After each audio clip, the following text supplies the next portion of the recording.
Nation, sorry for the late start. Just a little Wi-Fi issues here. Will Howard on the bump for Laws here. We have a very special guest returning to the mic, Colby Smith. Colby, how you doing? I'm great, Mikey. Thanks a lot for having me back. Really appreciate it.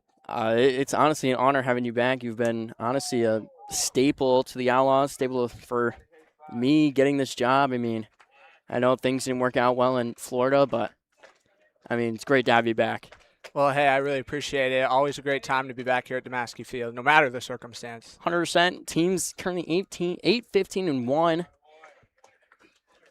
Record does not show how this team has played so far. Team's been very competitive every game. Definitely, they've lost about 4 or 5 1 to 2 run games, which just has to sting. But bounce back here. That's a fastball from Will Howard. Cal will go 3-1 on Michael Flashner playing short band, 256 on the year so far. First time Utica's shown up to Damaski all year. Have one more against them at home. Change up low and now walk Flashner. So Will Howard with a 4-pitch walk with a strike. And that's not the worst to start here if you're Will Howard. Not, Just kind of see out these hitters for Utica. First time against them in a long time. Yeah, Will has started excellent to start the year. Had an E rate at a .96 to start the year through about 14, 15 innings, and has pretty much just gone off the rails. Last outing gave up 4 runs without recording an out against Amsterdam, completely blundering the game last week. Another winnable game against Amsterdam that, shouldn't taken from them. I mean, they're the best team by a mile in the PGCBL. I mean, kind of just heartbreak. Howard throws slider just at the letters for ball 2. Howard's command has been off ever since his long non-pitching stretch. He didn't pitch for a long time. Had all the innings, but just Keaton was not using him at all, so trying to shake off the rust. A little foul tip right out towards the Laws dugout. Cal go 2-1 on Justin Levine, playing third tonight, batting .235 in the summer, trying to increase that batting average any way possible. Again, Levine playing third. Howard from Presbyterian, just transferred there. Used to go to Wofford with teammates. That's right to third. Double play ball. Not going to be able to turn it, but we'll get the lead out. So much needed first out for Will. That'll be a fielder's choice. One down here. Hopefully, no Laws can lock in. Yeah, good little turn there from Clark to right. It's a ball that was pelted right in the dirt. Had a good read on that, and if Levine wasn't so speedy, maybe would have been able to flip the 2-ball there, but you at least take the out how you can get it. Gives you right back, same situation. You're looking for a ground ball. This is the first time Clark's played third this year, so interesting seeing him there, getting Fabio Marquez the DHing tonight. Fabio playing most third. Bounce in the dirt from Howard, make the count go 1-0. Xavier Smith up for Utica, the right fielder, batting .269. 3 right-handed hitters to start off the night for Utica. Yeah, good little matchup here at the top of the lineup, righty on righty. For Will. Yeah, Will trying to throw a gem here, save a few arms. That plunks him on the left elbow. So now Will allowing another base runner here. So runner in scoring position for Jack Sweeney. Sweeney with the highest third highest batting average in the Utica lineup, so trying to do some damage here. Yeah, if you're Sweeney, this is a big RBI spot, especially early on, because for Will Howard's sake, he's yet to truly record an out. Sure, he gets the help from the fielders, but obviously you'd like to get some kind of strikeout or sure contact to turn an out, pop up, fly out, anything to that regard. Chaz and Augie will play up the middle, trying to turn double play on Sweeney. So a little bit of a gap there at short and third. Fastball in there from Howard, and the count go 0-1. Sweeney. Howard throws fastball, changeup, slider, and curveball, I believe. It's his repertoire. Again, Howard's fallen down the ranks to a 5.56 ERA with a 2-4 record. Howard threw, I believe, against Boonville to start the year and threw a 5 or 6 inning gem, giving up 1 run. Count will go 1-1 on Sweeney.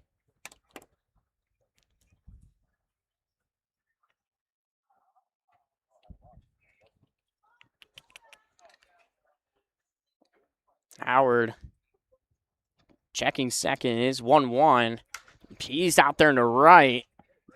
Drifting Duffy back. Duffy's going to make the grab. Nice running grab from Vincent Duffy. He's been the best hitter on this entire Laws team. Batting .385. 2 down here. Much needed out for Will Howard. Well, and a nice tag up there. Justin Levine heads up to go race in a third when he knew that ball was going to be caught. Smart base running. Again, almost dropped it out there. Duffy. Bring up Kevin Francella, having the highest batting average on the team at .357, playing second. Been fifth for Utica tonight. Again, interesting to see if Francella can just keep hitting, and that's going to right to Chaz and right to Augie. And Will gets out of the inning after plunking and walking the first hitter. So the Outlaws keep it a 0-0 score heading into the bottom of the first.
Lead off the bottom of the first.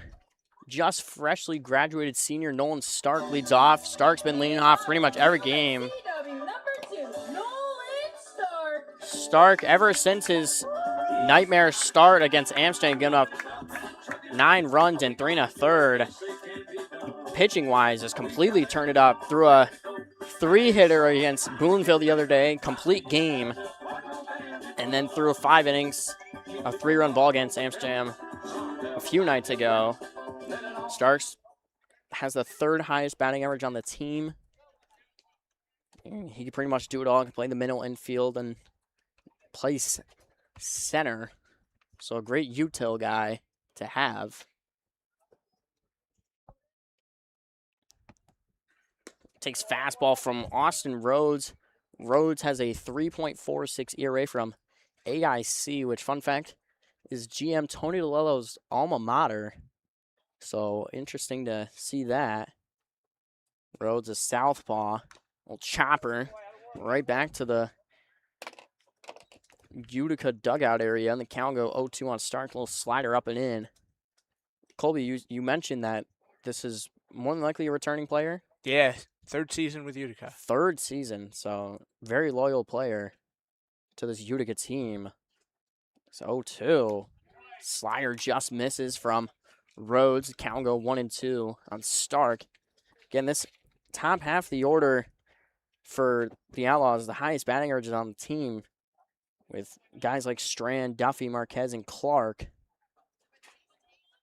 Very great, or very good changeup on that inside corner. This bring up the big guy, PJ Strand, 6'5" from Marist. Redshirt his freshman year, and a swing and miss by him. Again, Strand's a huge person, just tall, and can swing it. I heard he can sing, too. He has actually sung the national anthem did swear in it, but you know that's PJ. So Cal will go 1-1 on him. He's done a few player interviews, so and a few TikToks actually. So he's like the star of the TikTok show. He's a big fan favorite.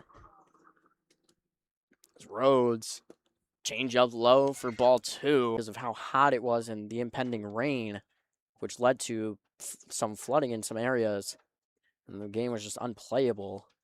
Change up low from Rhodes. Cal go full. Strand trying to work out a walk against a lefty. Yeah, good long at bat here. Worked that pitch count up in the first inning. 100% trying to get in this Utica bullpen early. You know, have somebody warming up down there and the Laws bullpen. And pieced out there in a right, a little floater. And Smith will make the play. So 2 down here. Brings up the hottest hitter on the team in Vincent Duffy from Seton Hall. Thanks. I believe that is Braden McNamee throwing down there in the Laws bullpen. McNamee's thrown the most innings by 9. So McNamee's been one of the more reliable arms in this rotation. I believe that's McNamee. Can't see if that's a 21 or a 20. Could very well be Tyler Sienko, who's only thrown 1 inning so far. Most of the Cobleskill guys have been on internships like Burciaga, Sienko, and Kraus. Counts 0-1 on Duffy after that changeup in. Rhodes fires. Changeup outside for ball 1. Again, a little hot outside, not really. Yeah, tonight's a good night for baseball. Not too hot, but not too cool either. And it's also not downpouring, which is a first. It's always raining here, which finally it's not. Swung and missed by Duffy, way ahead of that one. Cal go 1-2. I have a question. What was the weather like down there? Down when you were playing? Oh, in Florida or North Carolina? Florida. Florida, it was hit or miss. You know, we'd have rainy days, but then we'd have days that were just like this. Oh, wow. So, you know, pretty solid days, you would say. Yeah, had some 100-degree days, too. Oh, those are brutal. It's been, for the last few weeks, it's been very humid, making it the real feel like up in the 100, 103, 105 area. So a day like this, finally, where it's not excruciatingly hot. We'll flyer down to the Utica bullpen. Cal will go foul. Or Cal will remain 2-2, excuse me. We are at a new area. We're pretty much at field level, so it's going to be a little hard to show. Ball's sailing into the other team's bullpen. Yeah, and we certainly apologize if the broadcast drops it all. Yes, Wi-Fi is not very good around here, so something. And another full count provided by an Outlaw, trying to knock Rhodes out of this game early.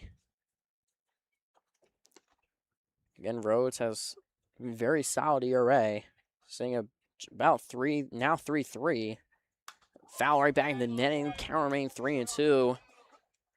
Well, and he has been a horse for the Blue Sox. His shortest start this season, just 3 2/3 innings. That's pretty, honestly, it's pretty solid. I mean, a lot of guys are on pitch limits, innings limits. Like last year, that was a big problem with the Outlaws, was pitching innings. Like Jason Basu, who is a big name player, only got to throw like 10 innings. That was a great walk from Vincent Duffy. Now bring up the fan favorite, Fabio Marquez, who you don't even have to watch the at-bat. If he says no, it is a ball. And Fabio, fun fact, I've included this many times, has caught Aroldis Chapman, which, I mean, you're not going to be seeing 104 down here at the PGCBL, but he can catch it. And he's also worked with Salvador Perez from the Royals, so, I mean, his batting average has soared. He was at one point batting in the upper 100s. Now he's worked his way back. Duffy running, not going to get him, is Ian Wirtz, the ex-Outlaw, who moved to Utica. Had an okay year so far. That's going to be an error on the third baseman. That's going to plate the first run of the game for the Outlaws. So Fabio Marquez will reach on an error from Justin Levine, just sailing over Tomei's head, and the Outlaws lead 1-0 here in the bottom of the first. I honestly, sorry to interrupt, but I think this is the fourth or fifth consecutive home game where they've scored in the first inning off an error. Wow. I swear to God, they have scored off an error like in the first inning, like every game. It's been very interesting. Even teams like Amsterdam have allowed that. It's a good stat to have. I mean, that. It's a good stat to have. I mean, any way to put runs on the board. Sorry, I forgot to introduce Stephen Clark.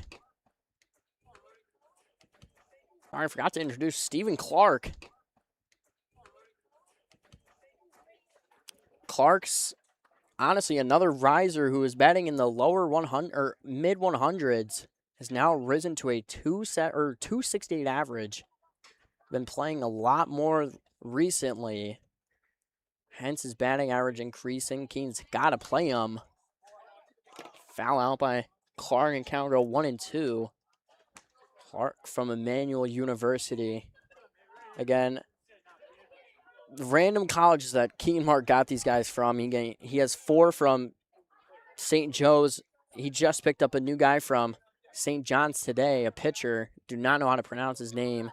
I'm not gonna really even try. I mean, I can try.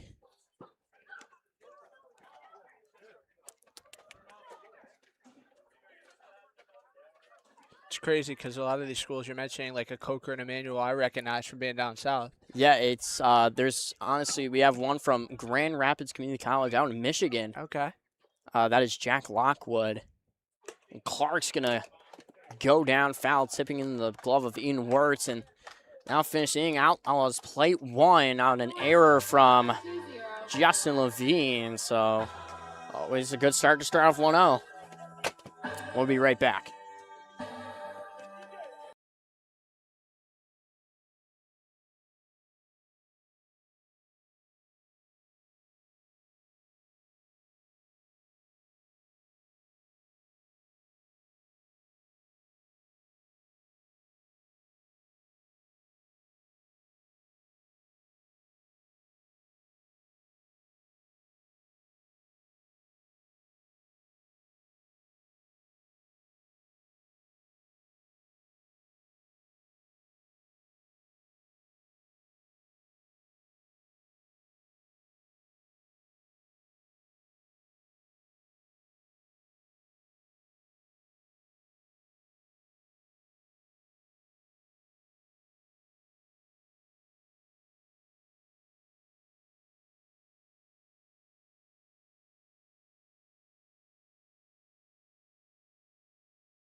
Little change up from Will for strike 1 on Jones. It's at Mohawk Valley tomorrow. It's at Mohawk Valley. Okay, I cannot remember. I always get the Dragons and the Diamond Dogs mixed up sometimes. Little chopper to Stephen Clark, a little jumping grab. No, nice throw from Clark, a little jump. 1 down here.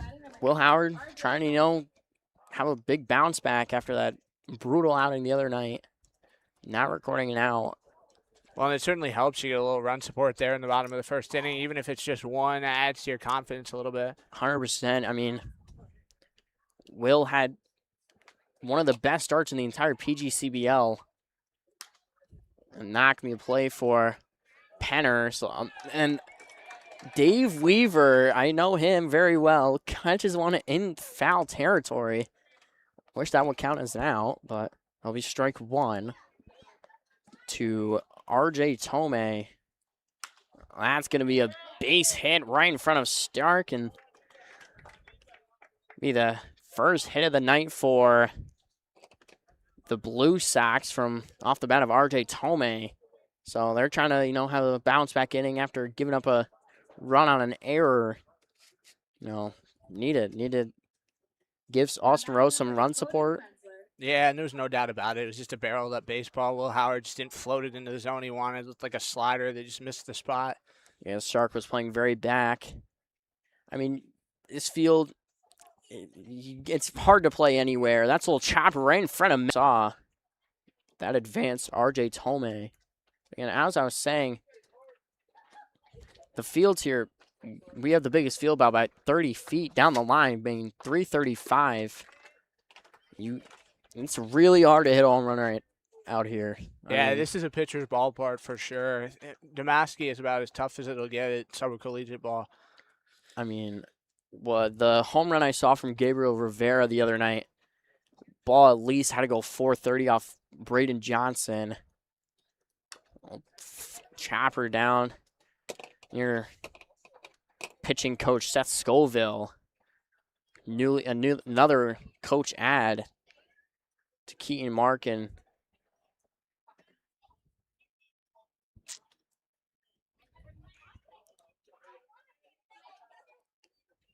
Will Howard 1-1 in the count.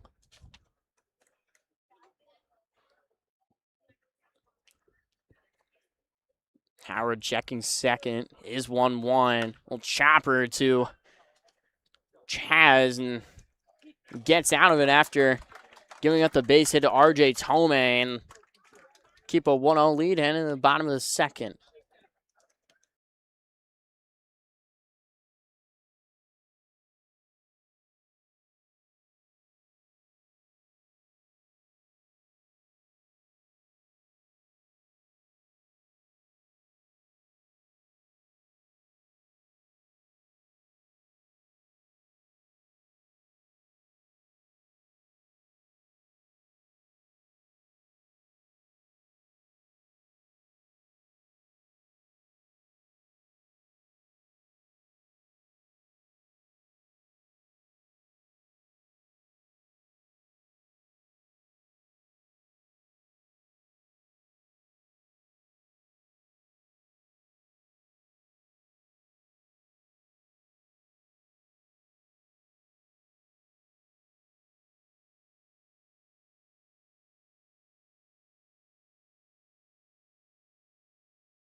Catcher from Brockport, Matt Mayer.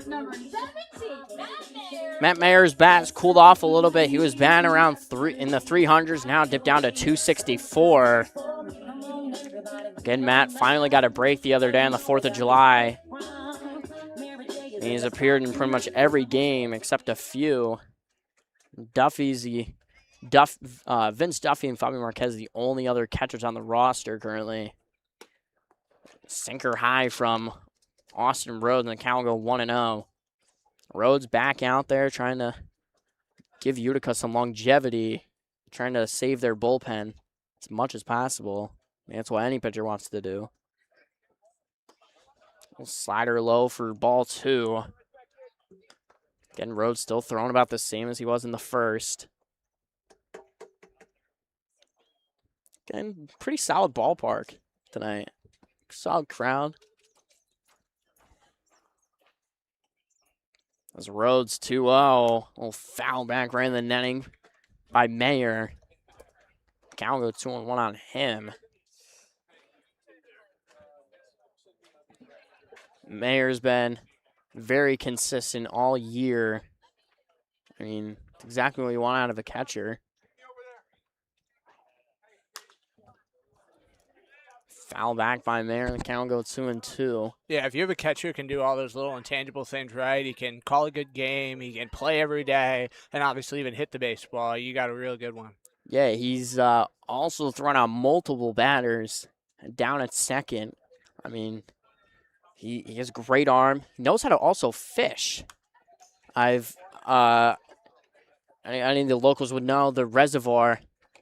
I went fishing with Nolan Stark and a few other buddies, and ran into Matt Mayer and Will Howard.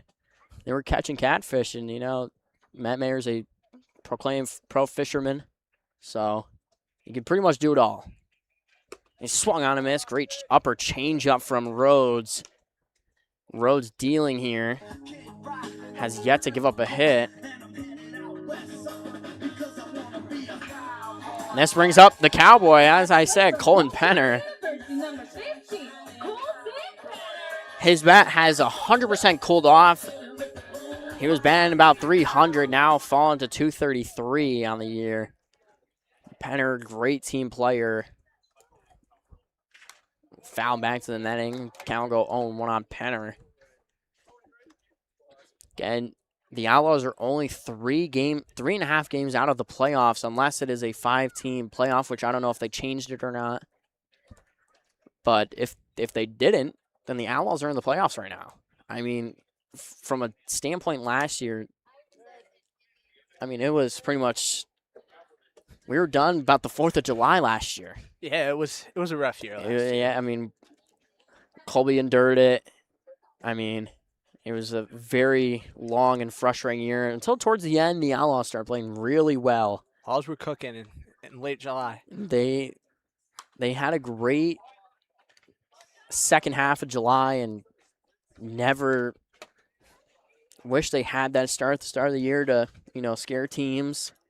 This year, I mean, they had a solid start. They were 5-2 at a point, and have just kind of just went off the rails.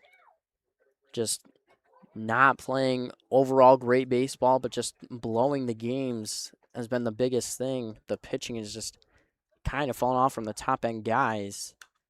And Penner now, 3 straight, trying to stay alive in this at bat after Mayer went down with the K. Tome will be next doing the extra hitting. Tome hasn't been playing a whole lot either. But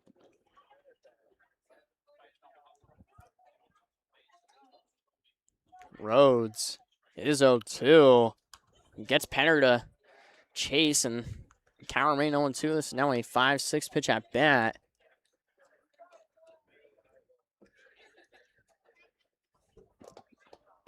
Again, the Outlaws only 3.5 out. I mean, unless they didn't change it, but if they did, I mean, the Laws have played some pretty solid baseball this year, regardless of their record. And it's a great turnaround. Keen Market had a huge turnaround this year. From there was a lack of energy last year amongst the team, and the team has had a big resurgence. Only about 5 or 6 of the guys returned, and they've been some of the biggest helpers. Now will be a ground out for Colton Penner, and this time Levine makes the play. Well, and when you talk to that, Mikey, I mean, that's such a big thing about summer ball. You have guys who come back, kind of know the culture, want to build that culture. And they want to build, they want to win. I mean, having a miserable year last year, only amounting to 9 wins. I mean, this will bring up Daniel Tome, the extra hitter, batting 250. Again, as I was saying, only a few of these guys like Zach Rao, David Denton, Cienko, Burciaga returned, and they were pretty solid. Like, Burciaga was a very solid pitcher last year. And again, these guys that just want to keep working and working at it, trying to get this team back to the playoffs. I mean, that's what you want to bring it back to the fans. That's Tomei right to second. 1, 2, 3 from Rhodes. So Rhodes, after giving up a run in the first, throws up a 0. Heads to the top of the third, 1-0 Outlaws.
We kick off the top of the third. Our beloved buddy, Ian Wirtz. Ian Wirtz hitting the only home run on Damascus last year. Did a majority of the catching, splitting it with Zach Porter. And Nathan Bowes, too, And before he Nathan broke Bowes. his hand. I was a big fan of Nathan Bowes. Chopper, and that's going to give me a foul ball. Just hopped over the base. So the Outlaws are going to catch a break there. Yeah, because if that one had stayed fair, he for sure would have had two. I believe that skipped over the base. In my opinion, that was a fair ball, but, you know, umpires call it foul, so cannot argue with the umpires. We saw that the other day with head coach Griff of Amsterdam. He got tossed immediately. So, I mean, that's $150 down the drain if you do that. So, I mean, I know I definitely don't got $150 to throw out there just to get ejected in a summer league game. Howard back out there for his third inning, trying to little chopper down right. Duffy not going to have a play. Great attempt by Duffy. I mean, this outfield's pretty much been the outfield we've been seeing for a while, with Stark in center controlling everything, with Strand in left and Duffy in right. You know, Strand, who normally for the start of the season DH'd a lot, never played the field. So interesting seeing him getting thrown in left. Probably something the colleges want to see, or Marist wants to see. He redshirted his whole freshman year, trying to get any playing time on Marist this year. Howard gets his strikeout here in the third on Ian Wirtz. Great upstairs fastball. And now we got one down here. Great little flash from, or not flash, sorry. A flash on the screen of a strikeout, sorry. I'm keeping my clothes on, don't worry. Now bring up the top of the order back to Michael Flash, who walked his first time up on a 5-pitch at bat. Howard, great slider in there for strike one. Howard just looking to lower that E rate, trying to get it sub 5. I mean, Howard's been solid all year, except for that last outing. His ERA sat just above 4 before that, so ballooning up to 5.56 now we want to see.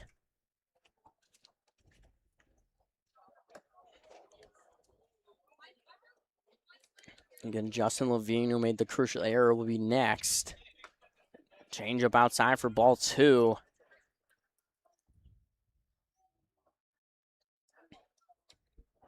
Trying to see what number that is throwing down there. Might be Maverick Rabe, who's yet to throw at home. Threw the other night against Glens Falls. His ERA currently sits at a 7.88. But again, ERAs do not tell the whole story. As Nolan Stark's ERA sits at a 7.04, but I mean, he just threw a complete game 3-hitter against Boonville and then threw a 5-inning pretty much gem against Amsterdam. I can't really attest to some of this because, you know, Colby has not been here. But, I mean, the record, again, does not show how this team has played this year. It's a very different atmosphere from last year. That's going to be a little chop right up the middle past Chaz. And Michael Flasher's on for his second time in this game. So now Utica trying to strike back. The Outlaws still have no hits but a run on the board.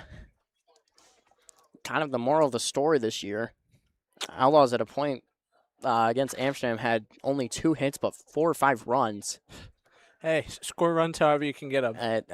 Against a team like that, you didn't especially want to score runs any way possible.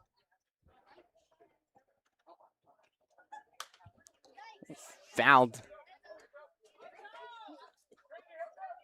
Count go 0-1 on Justin Levine.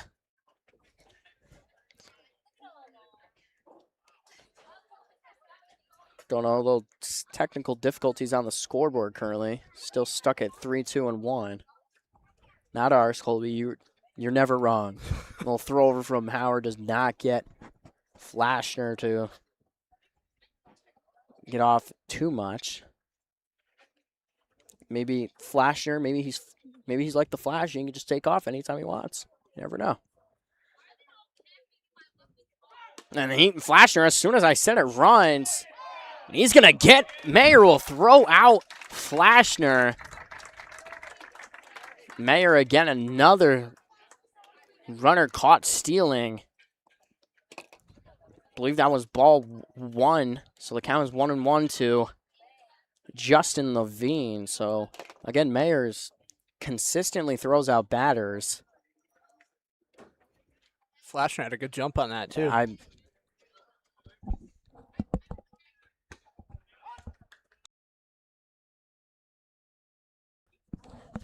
So that'll be strike 2 to Levine. Great slider inside.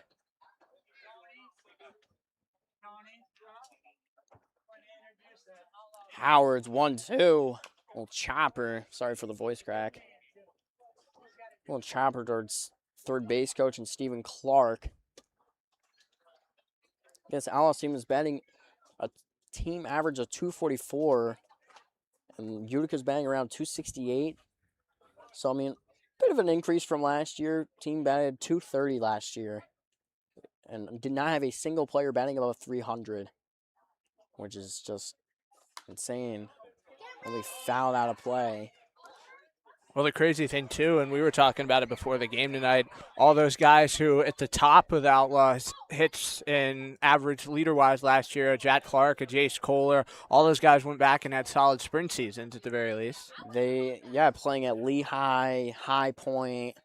I mean, even Dane Richards from Hudson Valley Community College had a very solid year. You don't expect community college players to do well, but, I mean, even there's a player on Amsterdam who's currently their closer from Hudson Valley Community College, Brandon Shea, who I believe is from Hudson Valley Community College, has only given up 2 runs in about 12 or 13 innings. Wow. He's been their closer.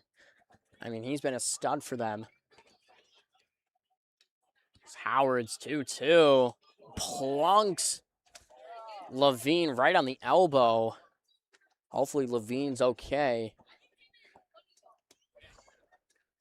Levine wincing in pain.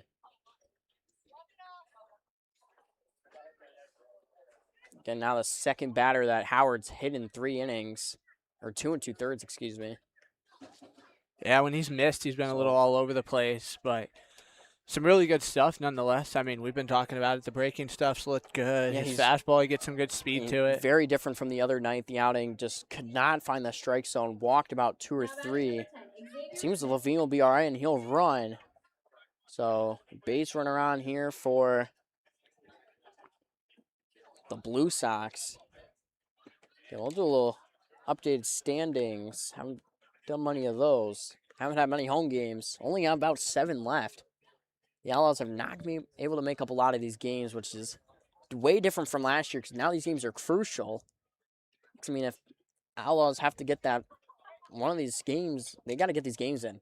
Is there a rule again that you can't play doubleheaders after a certain July 15th. Okay. And we are currently, wow, that was a great fastball. Surprised that was called ball.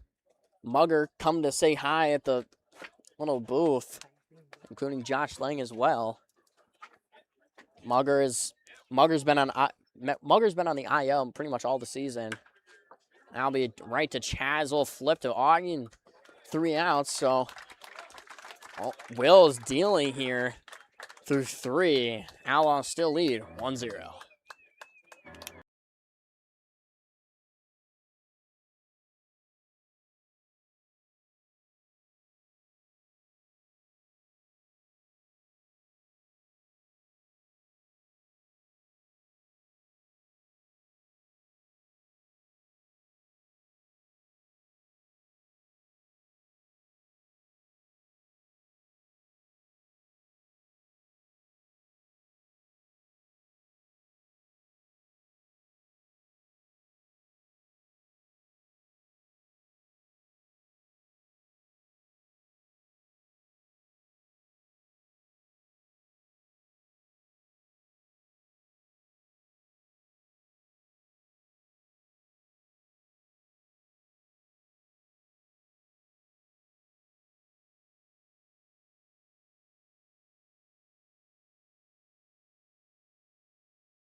lead off the bottom of the third.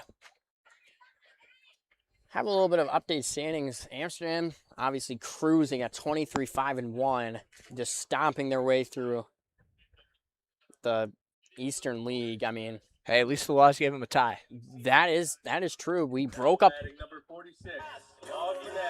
We did break up their 15-game winning streak, but then they proceeded to win 5 more straight. So it's crazy that they started 3-4 on the season. And since then, what? 21 They have and only 1. lost 1 game, and that loss came yesterday to Socrates, who I think beat them 11-1. Wow. Which again, Socrates won last year, won the whole thing. Did you see any of that final game last year against Batavia? I did not get to. Batavia is also very good this year, sitting at 20-6. Jamestown giving them a run for their money at 27-1. I know Batavia's always been towards that top of the West. What happened in that game? 18-inning thriller. 18 innings? Yeah. Wow. In 1 game. Yeah. Wow. If they had to go on and play Game 3 after Batavia had won that game, that really pitching would have been gas. Socrates literally only had 1 arm they didn't use. 18 innings. That's how long did that game go on for? 5 hours, I think. Wow. Probably a strike from Rhodes to Mazzel. Mazzel is another bat that's kind of just fallen off. Now dipped down to 222. And Mazzel, another one of those guys that was batting up in the upper 280s, 290s area, trying to get that bat resurgent.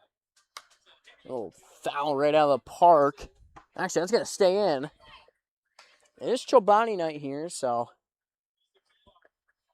bigger crowd. Hopefully I can get a Chobani flip after the game. Those are really good.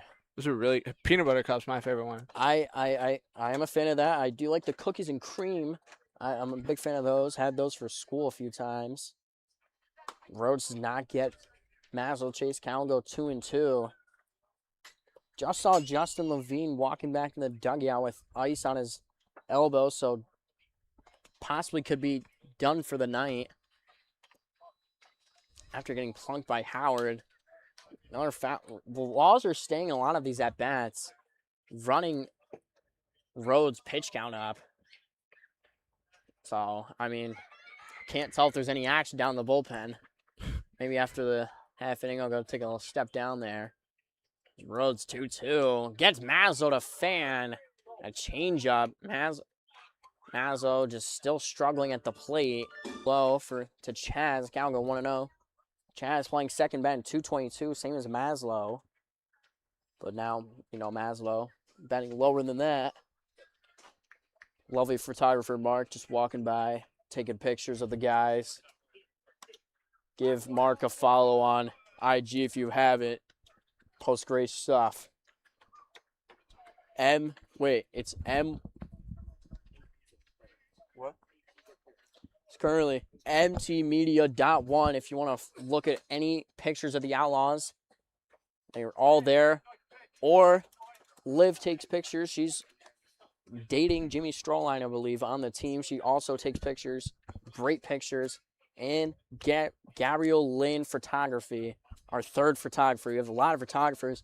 They all do such a great job. So you want to give them any after getting plunked. And that'll be a 5-pitch walk for Chaz. And they'll bring up the top of the order. So knee slapping will come out for Nolan Stark. Now batting number 2, Nolan Stark. So he said he's playing second. So where does Francella move? Great question. I do not know where Francella moves. It seems Francella's...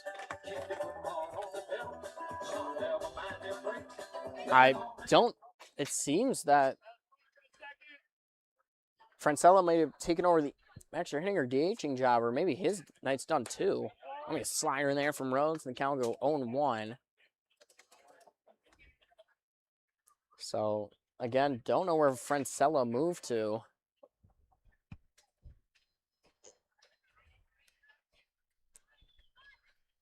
Rhodes checking Chaz at first. Slider outside. Stark takes ball 1.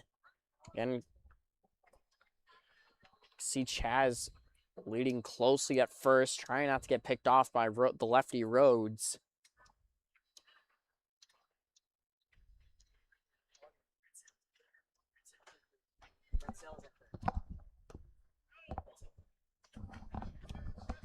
Cal will go 2-1 on Stark. Excuse me, Francella's at third.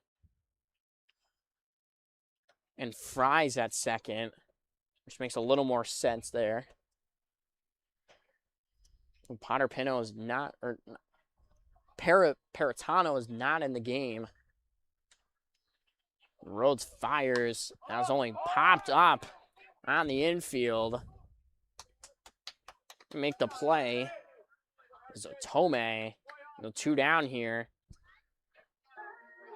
Might see Chaz take off here. Batting number 22, PJ Strand. Big guy PJ Strand flew out his last time to right. Again, a Maris guy. The only Maris guy that was on the team last year was Jason Bassett. Again, Jason Bassett was a very solid player. And Colby, I have a question. Is Bassett related to Chris Bassett? No. He's not. Okay, I always thought Jason Bassett was related to Chris Bassett. Don't know where Jason Bassett's playing. Hopefully he's having a great summer ball season. Bassett only threw about 10 innings.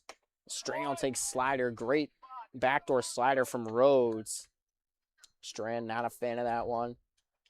We'll take strike 1.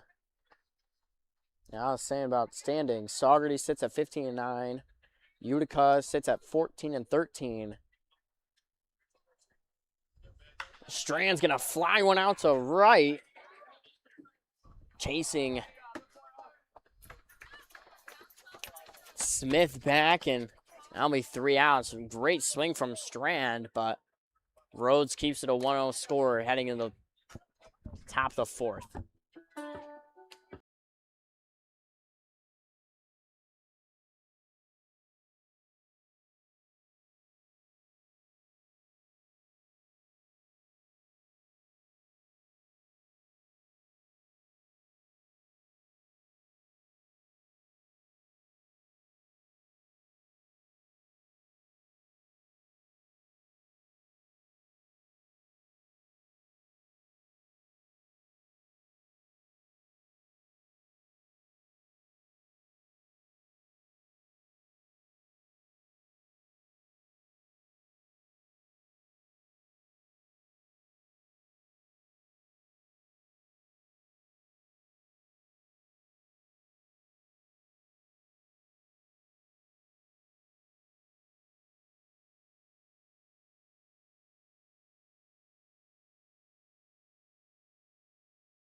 We got lead off, Sweeney. Lead off the top of the 4th, Jack Sweeney. Looking to get Utica back in the game. Sweeney flew out his last time up.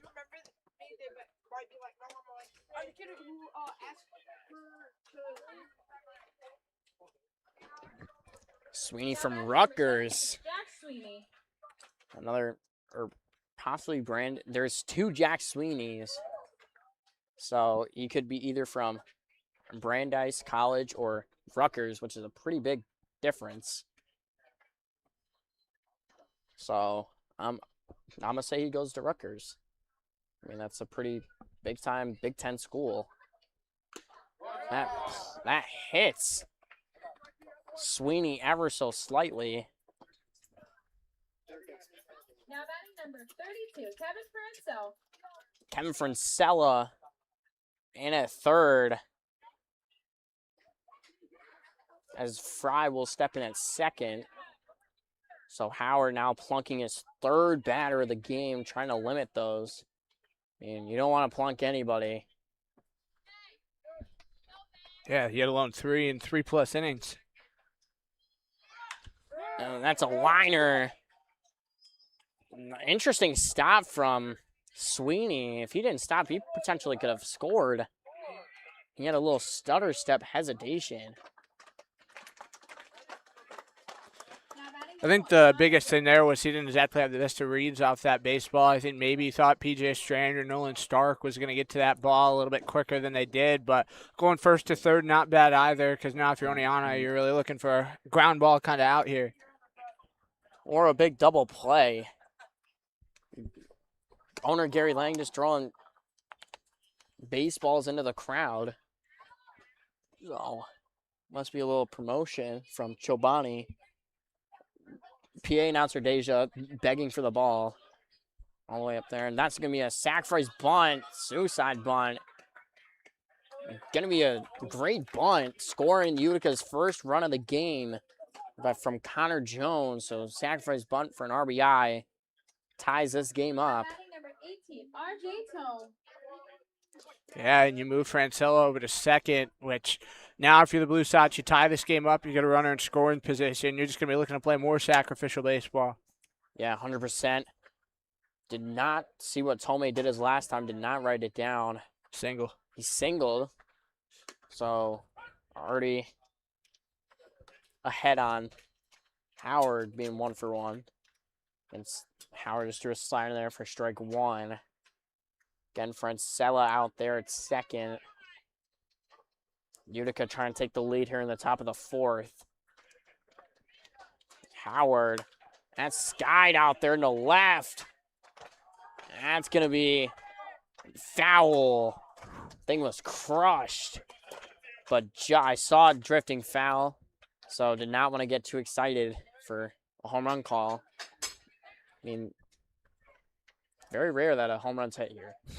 Yeah, a little too much hook on that baseball. He timed it up well, but just seemed like he came a little bit too much outside off the plate. Tomei thought it was gone, stared it down, but just took foul. Great swing, though, from Tomei. But it's a long foul ball, and it's only a strike. So Howard looking to K Tomei after the long foul ball. Howard's 0-2. Slider high. He's going to throw down. Almost gets Francella. Howard has a, or not Howard, excuse me, Mayer has a great arm. Sorry if you see this. The run counter is completely broken. Utica does not have 153 runs. It's glitching out like crazy. Yeah, we probably going to have to migrate next game on Saturday. Chopper out of play.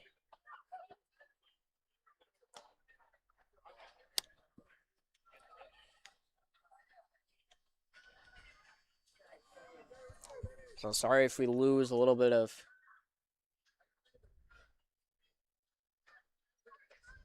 pizzazz. Sorry. I'm a little text from my mom, so always got to make sure I read those. It's Howard. I think he's going to stay in play, but fouled back to the netting. So now a long at bat from RJ Tomei. Sorry if you guys. Utica says it has 800 runs right now, which that would not even be possible. The game would be way over at this point. Howard. That one's not going to be playable for Penner. Some lady almost caught that in a bucket hat.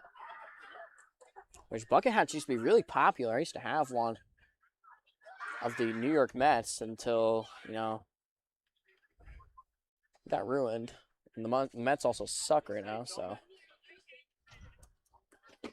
Howard again, now the 5th or 6th pitch of the bat. I think it's the 6th pitch of the at-bat. Fires.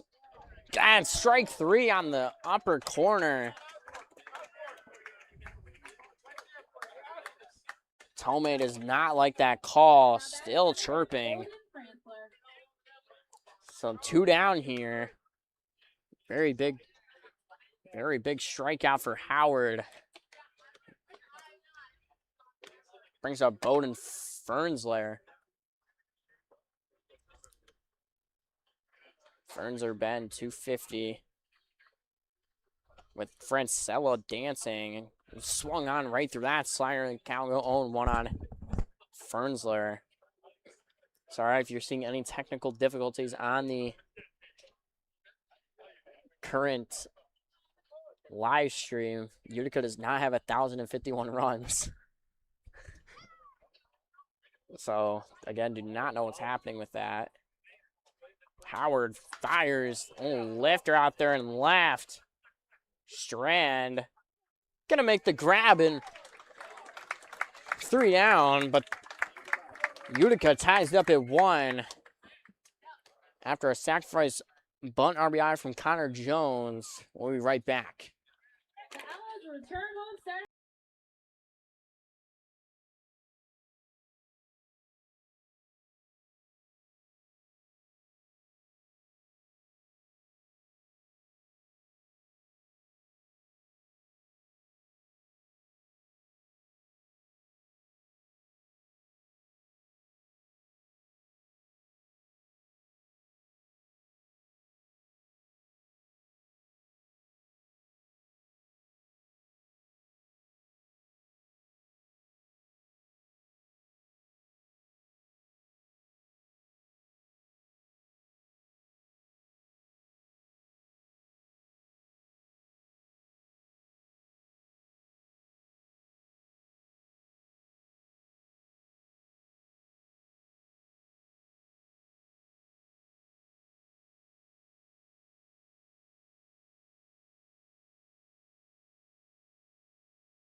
Lead off the bottom of the 4th. Outlaws trying to get this lead back.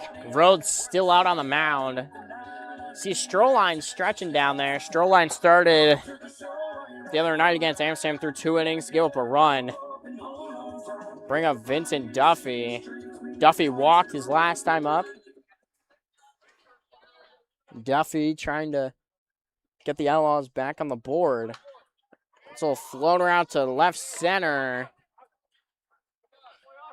And Connor Jones make the grab. 1 pitch, 1 out here. Bring up the fan favorite, Fabio Marquez, who reached out an error, but scored an RBI. Again, Fabio doing the DH in tonight from Coker University.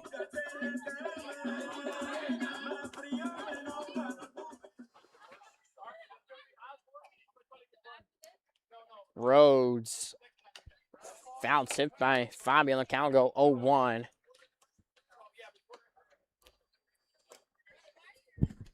Again, crowd pretty solid tonight for the Outlaws. I believe the Outlaws are 5th in attendance throughout the entire PGCBL, so that's something going for them.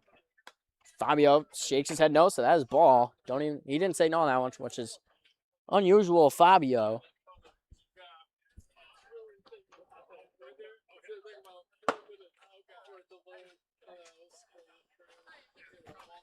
Rhodes fires. Fabio pops one up on the infield. And Fry will make the grab, and 2 down here. Rhodes making a lot of pop-ups for this Outlaws lineup. Clark Cade his last time up, trying to get on base any way possible. Colby, you all set? Did we fix it? Yeah, I believe our scoreboard's all set now. We had a little bit of a malfunction. Colby was just watching the game and he looks down and Utica had 800 runs. So don't know how that happened. Uno, that's gonna be foul.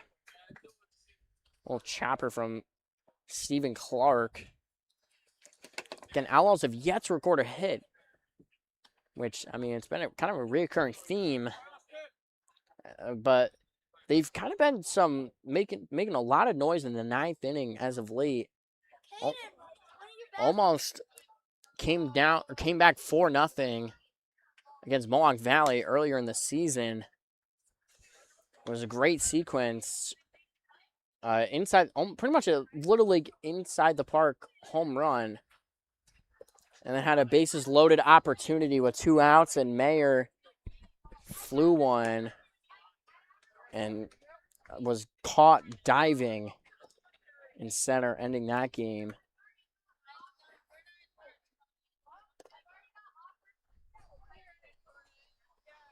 So Rhodes trying to throw up another 0 on the board. That's great swing from Stephen Clark. Clark has hit it out. Stephen Clark with the solo shot. Doing the shark emo on, rounding the bases. And that is the first homer at home. And it belongs to the Emmanuel product, Stephen Clark. We lead 2-1 here in the bottom of the 4th. What a celebration from the Outlaws. I mean, what a swing off the bat of Stephen Clark. And owner Gary Lang there to celebrate with him. I mean, what a swing, Colby. Yeah, that was fantastic. I did not know Stephen Clark had power like that. Mayer does not get all that one. Could have been gone anywhere else, but wow, honestly, just amazed that Clark put that one out. And again, Clark with the best swing of the night sends one out of here. The Outlaws now lead 2-1, heading to the top of the 5th.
Fifth. Laws lead 2-1.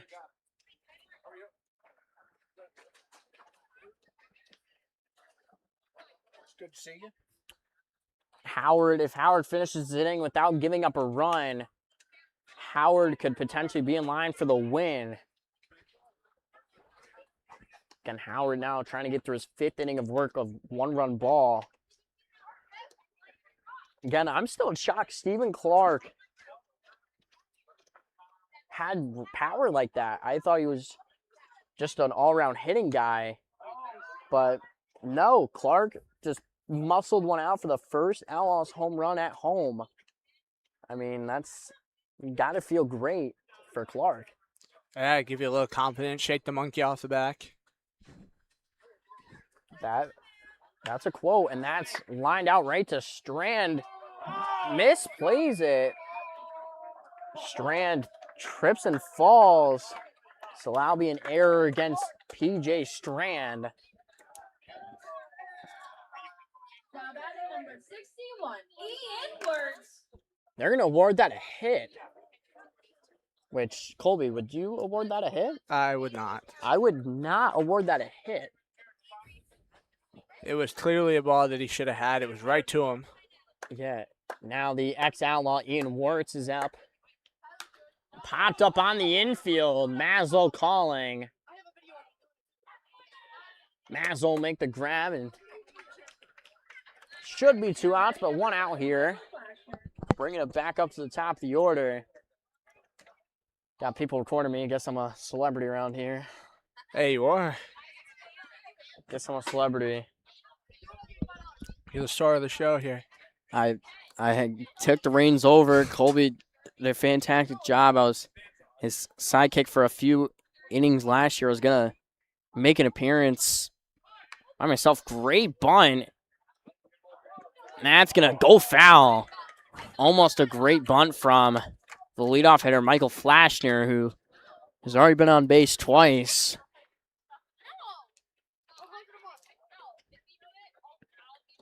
And Flashner walked and singled already.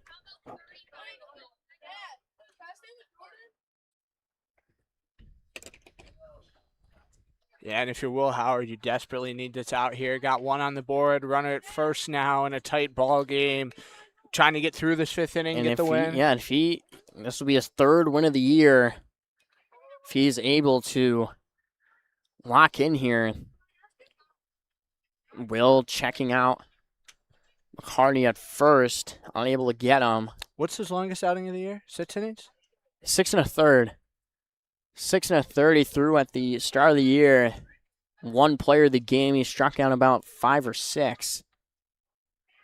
And going to take off is McCartney. Matt Mayer just throws a little high, does not get the speedy McCartney. So now 1 down here and a runner in scoring position for Utica to tie this game right back up. I mean, it's a big run on base for Utica.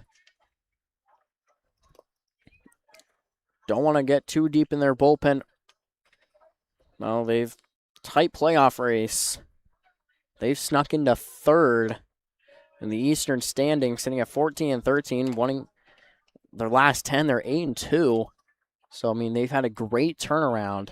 Yeah, they're peaking here. They were the last team to get in last year, or am I wrong? Yeah, 1 on, what, 2nd to last day, I believe? They beat out Boonville, or not Boonville. Boonville made the playoffs. Boonville had a great year last year after struggling mightily in the year prior. Now batting number 4. Literally my first ever game being here as an Outlaw about 2 years ago. I almost watched a full-on brawl between Boonville and the Outlaws in the 9th inning. Both teams were completely out of playoff contention. Like, I'm saying, like 15, 16 games out, and both teams just chirping. That's going to be right up to Maslow. Got to hurry. He's out. And what a play from Maslow to keep this a 2-1 ball game. Yeah, and now Will Howard, if the Outlaws can hang on, will get the win. We end up 3-4, so got to feel good for Will. Real good for Will. All right, we'll be right back heading to the bottom of the 5th.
Lead off the bottom of the 5th. Outlaws with a 2-1 lead after a shot off the bat of Stephen Clark, his first of the year.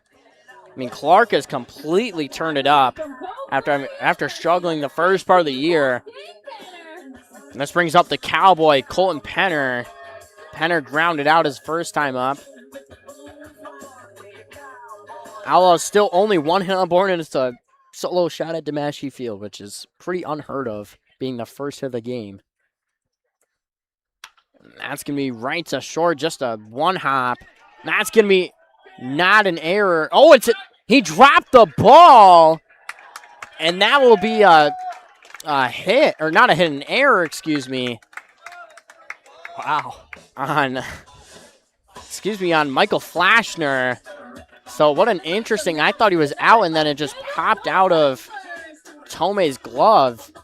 So the Outlaws catch a break, and that is the 2nd error of the game for Utica. Well, I think you should argue that error is on RJ Tomei. I would 100% give that error. That was, I mean, it was a little high, but Tomei still came down with it and then just let go. That's not the greatest bunt, but that moves over the runner, and it's interesting not seeing Rhodes throw over to second. Now a runner in scoring position for Augie Maslow. Hey, it does the job. It doesn't have to be a picture-perfect bunt, but as long as it moves the runner. Again, Tome's a great player. I'm a big fan of I'm a big fan of every player on this team, but Daniel Tome came in late from Mount Union University, but he's done a great job here. Doesn't complain about anything. Again, now bring up Augie Maslow. Maslow trying to get out of this slump. That goes sailing out of play. Again, crowd is stuck around tonight. Normally you'd see the crowd dwindle towards the 5th and towards this time. Maybe because it's a free night and it's Chobani. Chobani has very good yogurt. Well, and it's a close ball game, too. 2-1 score in 5th inning. I mean, the Outlaws, every game at home has been competitive. They've been very good at home. 6-5-1, but on the road cannot tell the same story. I mean, they're 2-10. It's just, I wish they could play every game at home. They would probably be up towards the Saugerties area at 2nd place, but they currently sit at 5th. Well, and you said it, won the first 2 on the road. Since then, have lost 10 straight away. Lost 10 straight. It's just, I thought it was 8, but it's 10. I mean, that's more than not the Outlaws. If they make the playoffs, they're going to have to travel on the road. That's me. Mazel is going to be safe.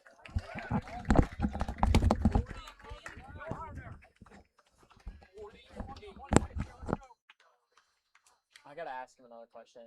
Hey. Yeah, and they're going base hit for that one. Cole. Now batting from St. John's, number 24, Chad Wright. Single.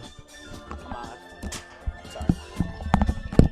Sorry if you heard me trying to talk to the scorekeeper.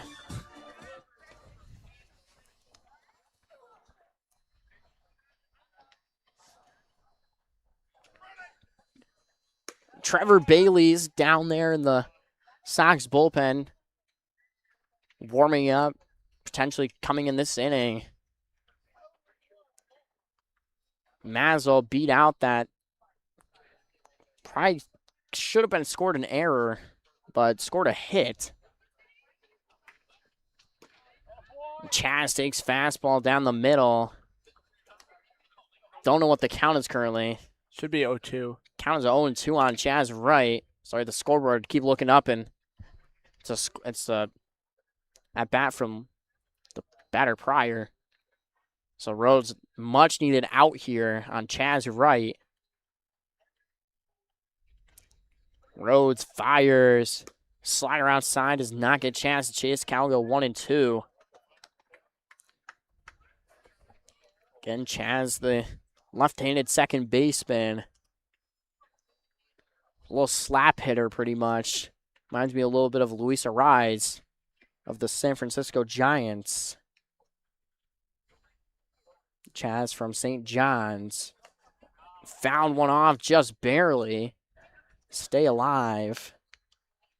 So they're going to keep extending Rhodes' pitch count. So more than that, Trevor Bailey will come in this game. Bailey's ERA currently sits at a 8.71. So Outlaws look to jump all over that. As it's been weird. They've been good against good pitchers and then bad against bad pitchers, which is very interesting. Hey, you play to your competition sometimes.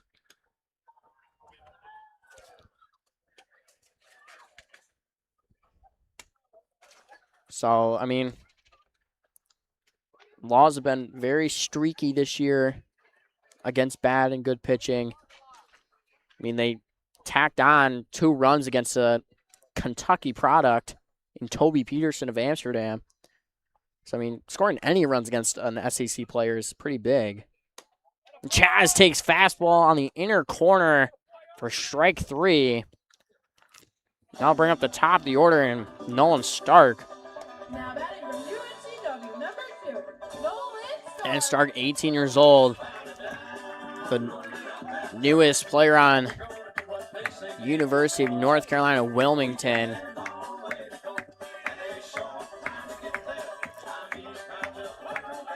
Again, Stark, a very good player. Threw 2 no-hitters in high school this year. Pitched to a .91 ERA. Or no, .83 ERA. So, I mean, Stark's been dominant all year long for the Oneonta High School, for the Oneonta Yellow Jackets. I mean, Stark trying to keep up his great start as an Outlaw. I mean, been stellar, only being a high school senior that just graduated. I mean, been in the 300s, pretty special.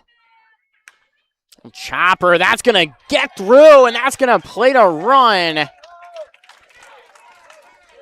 And he is safe at the plate. Nolan Stark with an RBI single pushes the Outlaws lead to 3-1 here in the bottom of the 5th. Great swing from Nolan, lefty-lefty.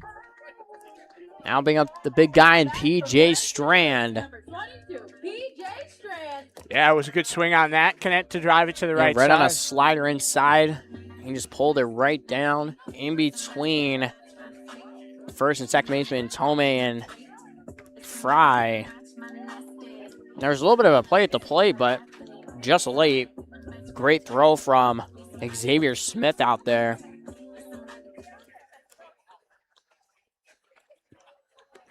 Oh, bring up PJ Strand, who had a bit of a blunder out there and left earlier, giving up the first run of the game. So Rhodes, Stark takes off. That's popped up. Knocked me a play for Tome. So, and one thing I will say, Keegan Mark has used the hit and run excellently so far this year. I mean, scored multiple runs off of it. I wish the only thing I wish Keegan would do was use a few pinch hitters in the later innings. I mean, just for matchups purposes.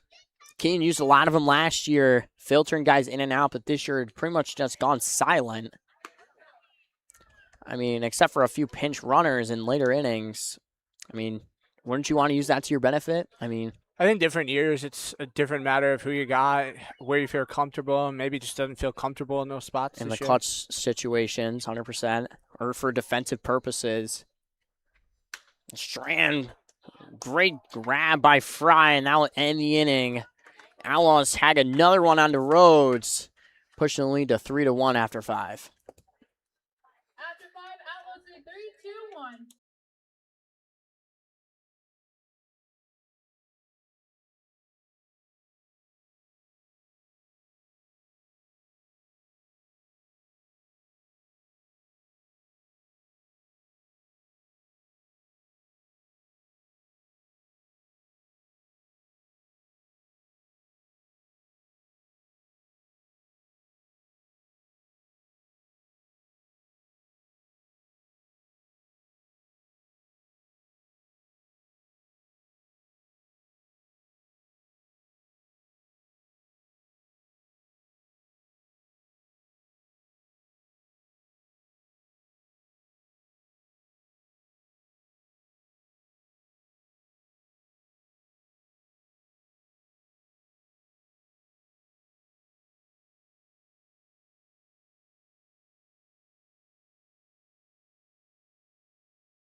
lead off the top of the 6th. Will Howard still out on the mound, trying to get a 6th inning of work. Still no movement. Still no movement down the Outlaws bullpen. Just a few guys standing up. Well, his pitch count's still relatively low, too. It's 62. He could definitely squeeze out another inning if he has a 1-2-3 here. That'll be a great slider in there to Xavier Smith. Smith has been hit by a pitch. So, trying to get on again. It's great. Another great slider right down the middle. Fools Smith. So, the count will be 0-2 on him. Again, Howard looking like his past self. Howard fires. Little chopper to Clark. And Clark's going to make the grab and throw, and one down here. Now Howard 5 1/3. Only 1 run given up. I mean, it's exactly what you want from a guy that has a 5.56 ERA and a guy that struggled mightily. Keen Mark definitely has to be happy about that. Yeah, you need him to come up here in the month of July, especially trying to hang around in the playoff chase and find his best self. 100%. Will Howard's had, again, a shaky year. Now 4 straight strikes from Will Howard, all sliders. So, trying to throw off these Sox hitters. He's showing he wants to stay in this ballgame. 100% wants to have Keen Mark not take him out at all. Our slider just misses, so it'll be the first ball of the inning. Pretty much everybody should be available in tonight's game. Game last time was postponed out in Saugerties, so get another game of Saugerties that's been postponed. Howard throws a fastball in there for strike 2. Again, Outlaws need to make these games up desperately. It's not like last year where they're way out of the playoffs. I mean, they're right in this lead, in this race. That's right to Clark. Clark make the grab and 2 down here. Again, Will Howard has looked excellent tonight. Just excellent. 69 pitches through 5 2/3. That's pretty darn good. Now back-to-back home games of great pitching. I mean, Nolan Stark in the first game of the doubleheader through 7 innings, only needs 65 pitches, only walking none, only giving up 3 hits and 1 run. Only 4 Ks, which, Nolan, it's his first time seeing these college baseball players, so, good to see that he keeps lowering that ERA more and more. So, I mean, great to see. As Howard tries to get through his 6th inning of work here. Howard delivers. That's a little liner out to center. Stark not being able to make the play, and that'll be the 5th hit of the game for Utica. Utica trying to battle back. Connor Jones, who had the sacrifice bunt RBI, back in the 4th, up again here in the 6th.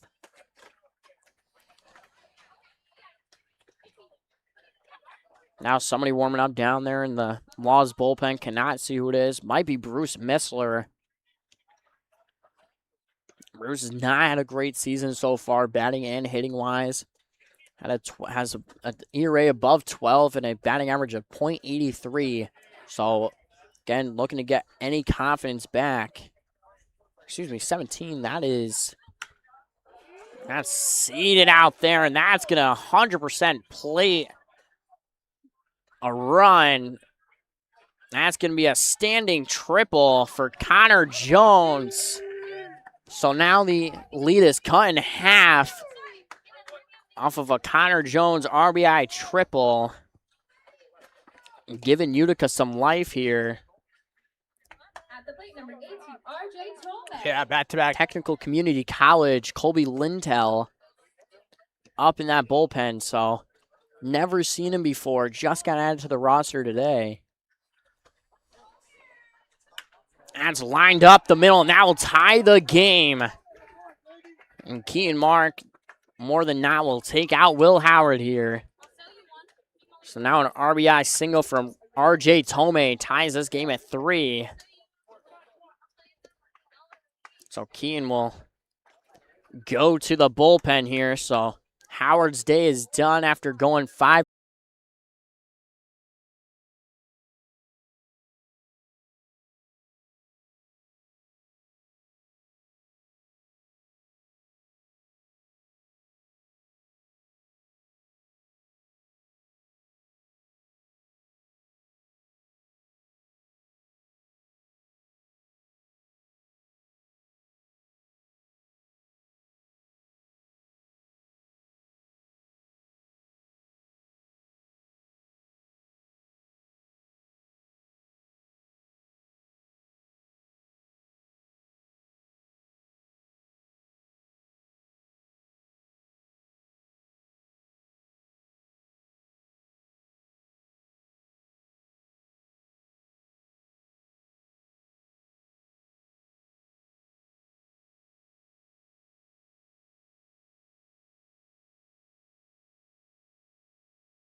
Again, as I said, Will Howard's day is done after 5 2/3.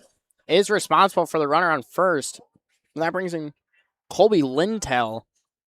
First ever Outlaws appearance from Fayetteville Technical Community College. Watch him in warm-ups. Threw decently hard. Only threw 5 1/3 with a 8.44 ERA at Fayetteville. So, I mean, not terrible. Not a great few outings for Fayetteville. Currently, Bowden Fernsler up after RJ Tomei takes second. Outlaws not trying to lose this game. One of the biggest games all year. Fastball right by Bowden for strike one. Again, as I just said, one of the biggest games the Outlaws play all year. A team that's currently third and only 3.5 games up on the Outlaws in playoff standings.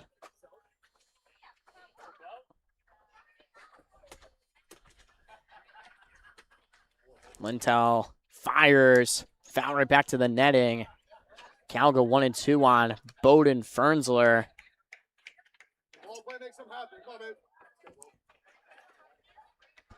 Again, potentially could see Zach Rao throw after this. Zach Rao has been very excellent this year, pitching to a 3.42 ERA. Great bounce back from last year. Pitched to about a 7 or 8 ERA last year. Just didn't have the great stuff. Lintel does not get Bowden to chase at the curveball, so the Cal go 2-2 on Fernsler. Goodness, Outlaws pitching staff has been very solid all year. The likes of Braden Johnson leading this team to a 2.08 ERA. And Bursiaga and Rao following with a 3 and a 3.42. So curveball in there. Great curveball from Colby Lintel. Gets out of the inning. Great first outing as an Outlaw. Keeps the score at 3-3 as we head to the bottom of the 6th.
He wants his free yogurt. Go and get it. Lead off the bottom of the 6th, Trevor Bailey on for Utica. Rhodes' day is done after 5, giving up 3 runs only on 3 hits, but only one of those is earned against him. 2 big errors. Trevor Bailey from Oneonta, New York, just graduated. Going to Lemoyne, has an 8.71 ERA through 3 appearances. She said, you know what she said? I don't know, she said something.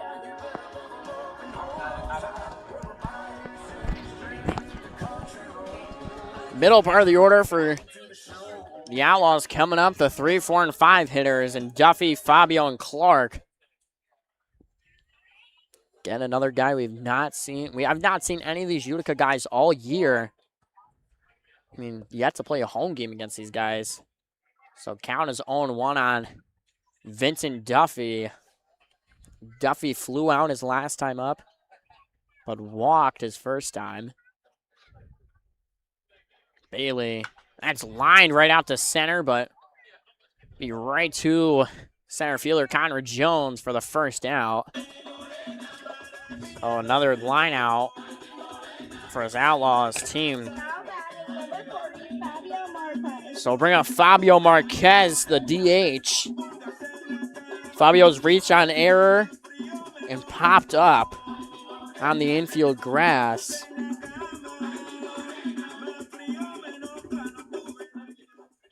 Again, Fabio trying to get this Laws lead back. It's a little liner out there. Bailey throws pretty solid. Solidly hard. Bailey on his perfect game scouting report can also play first and third. So strong arm. Good threat. So I mean, another util guy. Bats lefty. 6'2", 200 pounds. Well, in the summer, you need those utility guys. Guys got to be comfortable doing the uncomfortable. And can play anywhere. It's kind of what colleges want to see. What colleges want to ask for. See where they can fit coming back to these spring rosters. He did not go, says first base umpire. So count go 2-1 on Fabio. Again, Fabio reached down in air and popped up on the infield grass. So Fabio trying to get on base for the second time here.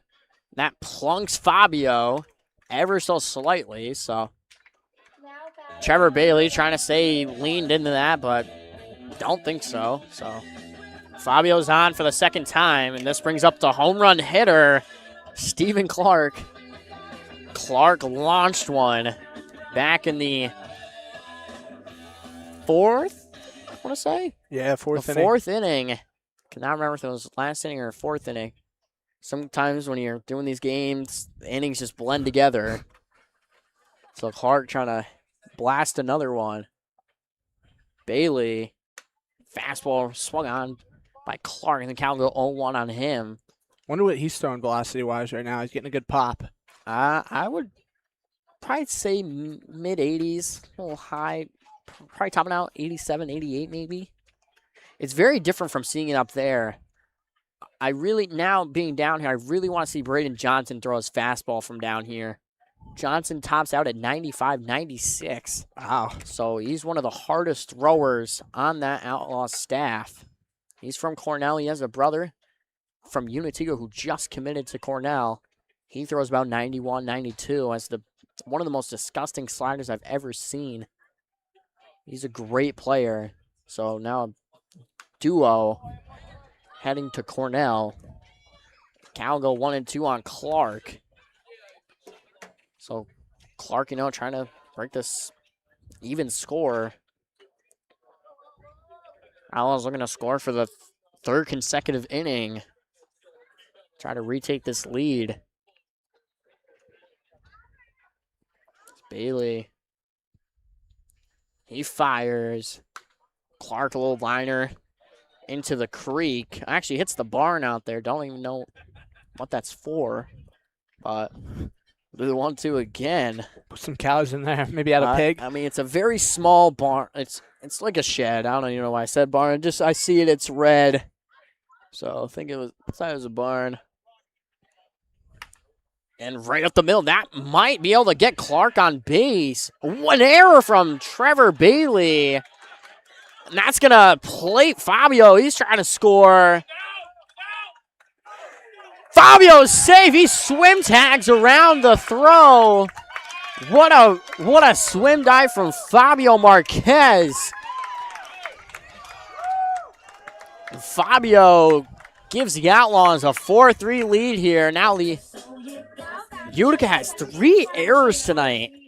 Again, a lot of teams commit a lot of errors here. I wonder if it's the field dimensions. Maybe the way the dirt plays. Again, yes, the grass is different on the turf, or not on different sides of the field. Possibly just the dead grass, maybe.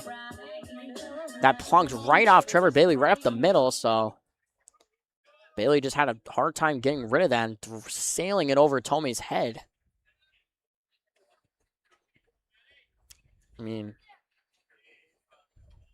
it's a great change of scenery to see this not happen in the Outlaws as last time. I bet how many games we consecutively had multiple errors.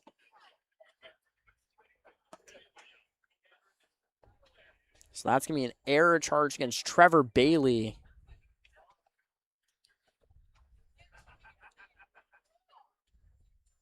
Bailey checking Clark. Mayer slaps one out there in right center. That's going to get down, and that's going to play to another. Matt Mayer going to have a standing triple, and the Outlaws bats have came right back, putting up a 2-spot of their own here in the bottom of the 6th. Outlaws are swinging it here. Now have a 5-3 lead. Yeah, that was a fantastic piece of hitting. What a swing from Matt Mayer. Driving that one to the corner and just never looked back. I mean, he was chugging the whole way, standing third. Hands on the knees means he's a little gassed. So, might need an oxygen tank, the catcher. So again, great to see this team providing for the Outlaws staff. Now the Outlaws with 5 hits, 5 runs. Unusual to see that.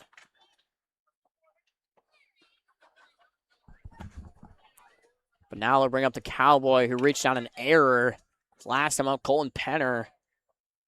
Slider high for ball 1 is Bailey. Bailey's struggling out there and on the mound. Again, I've seen a lot of great things from the Outlaws tonight. Playing a lot of great defense.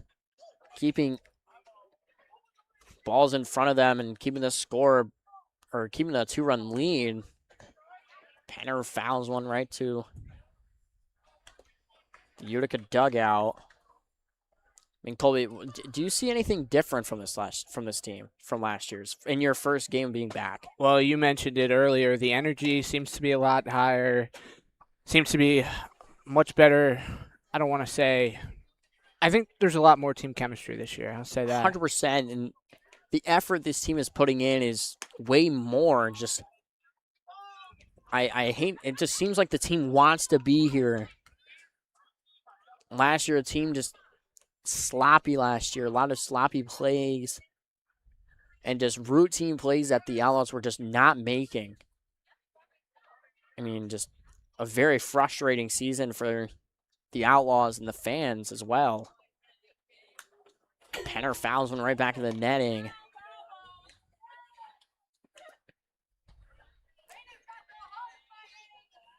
I mean, 1 through 9, this team can play. 1 through 10. Keene normally plays 10, never plays 9. So, Keene always wants to get everybody involved. Bailey needs a second out here. Fastball just misses. Great fastball from Bailey. Does not get the call, and the count will go full on Penner. Daniel Tome will be next.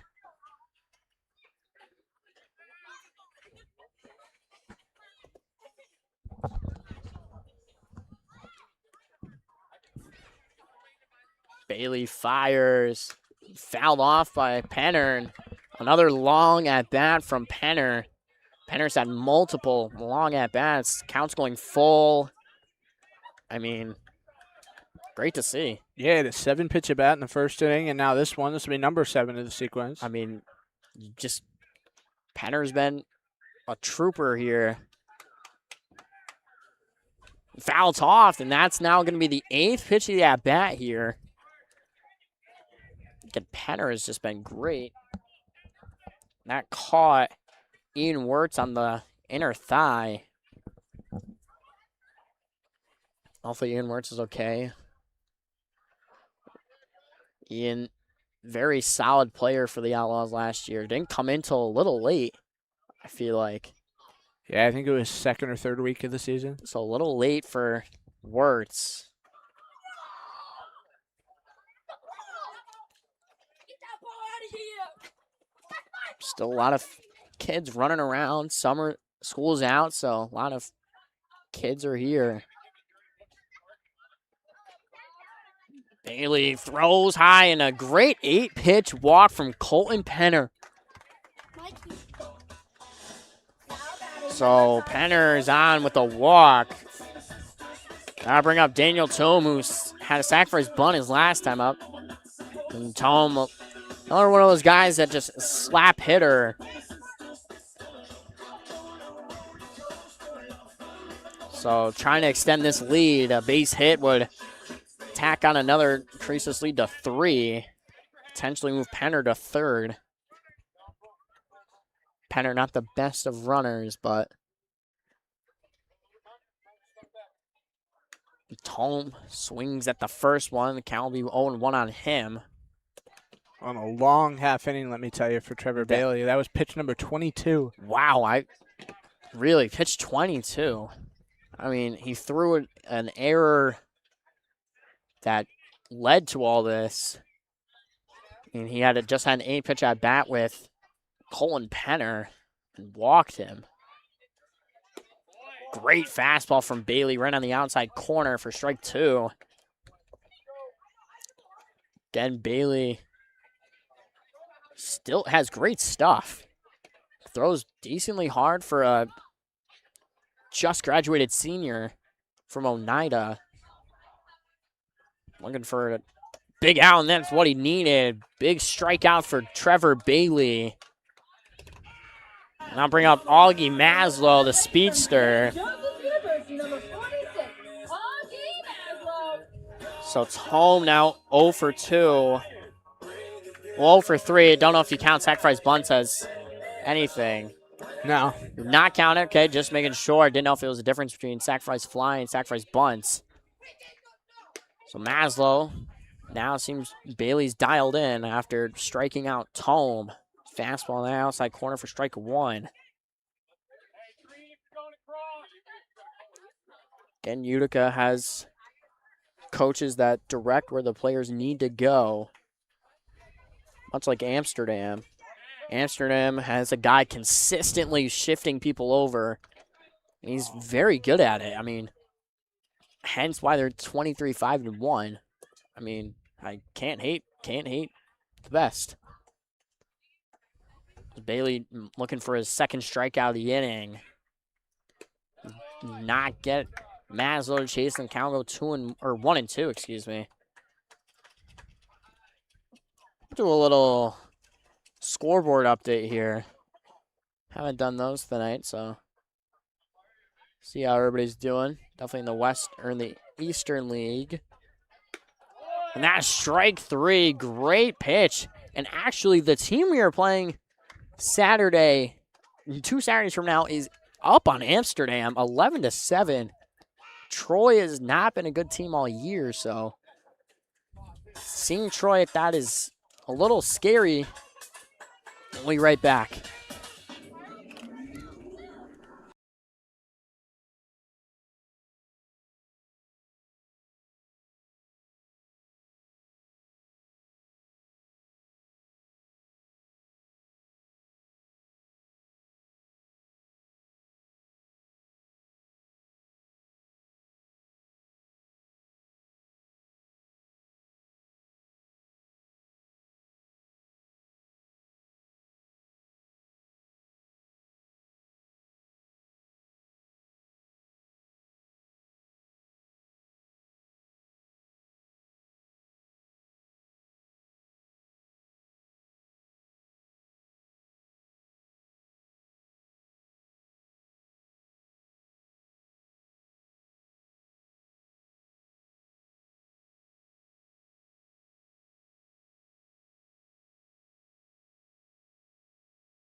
Back here to Damaski Field for the top of the 7th. Outlaws leading 5-3. And Mikey, Colby Lintel's back out there. I hope he has a great outing. I mean, threw a gem his last little outing. Or last, oh, there goes the hat. Sorry, I had a little bathroom break, guys. Needed a pee. I've gone through 2 water bottles. I mean, Good to stay hydrated. always. So Luntel back out there after throwing 2/3 of an inning, saving those runs from coming across. Another hat coming off. So it means he's throwing hard for Lintel. Well, and you were talking about it, but out-of-town scores tonight. It seems like there's some doozies. Yeah, Glens Falls up 9-0 on Boonville. Boonville's just, after having such a good season, it's kind of just fallen off. I mean, Boonville was a great story last year, sneaking into the playoffs after having a miserable 2024 season. I mean, always great to see teams like that do that, but then having them fall off like that is kind of just disappointing.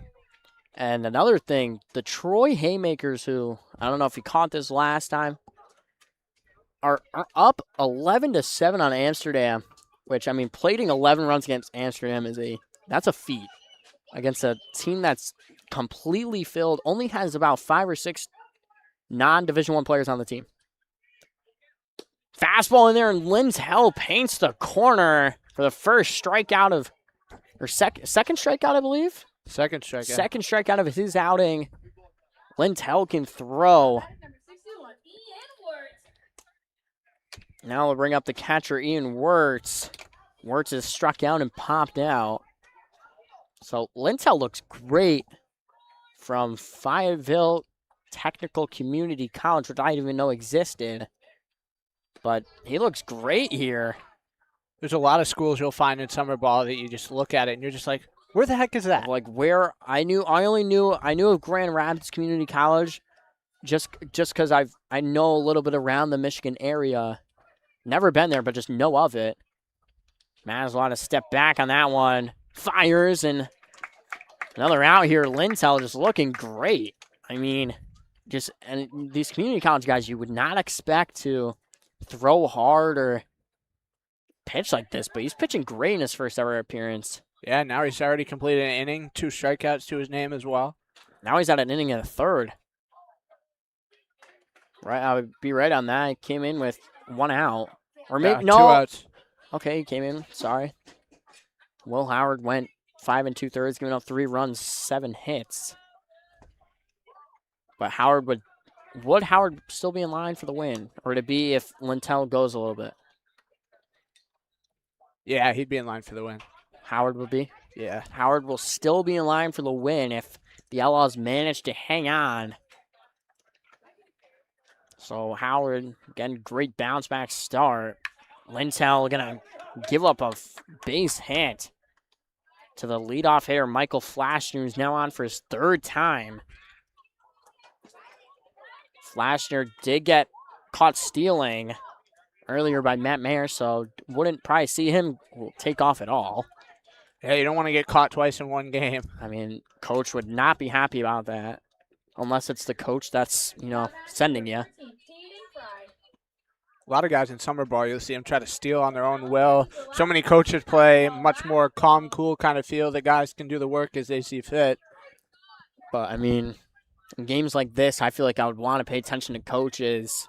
In a 2-run game, I mean, it's kind of, let the coaches, see the game. Right. And obviously every team does it differently, too. What goes in one spot might not in another. Like Amsterdam, they're very well coached out there. And that's another great swing and back-to-back hits for the Blue Sox. Back-to-back hits for Flashner and also Fry, who came in for Justin Levine, who got plunked on the elbow, which made him exit the game. So Lintel, after throwing an inning, now getting hit hard a little bit. But again, see if you can get this out on Xavier Smith. Yeah, now you just did deep.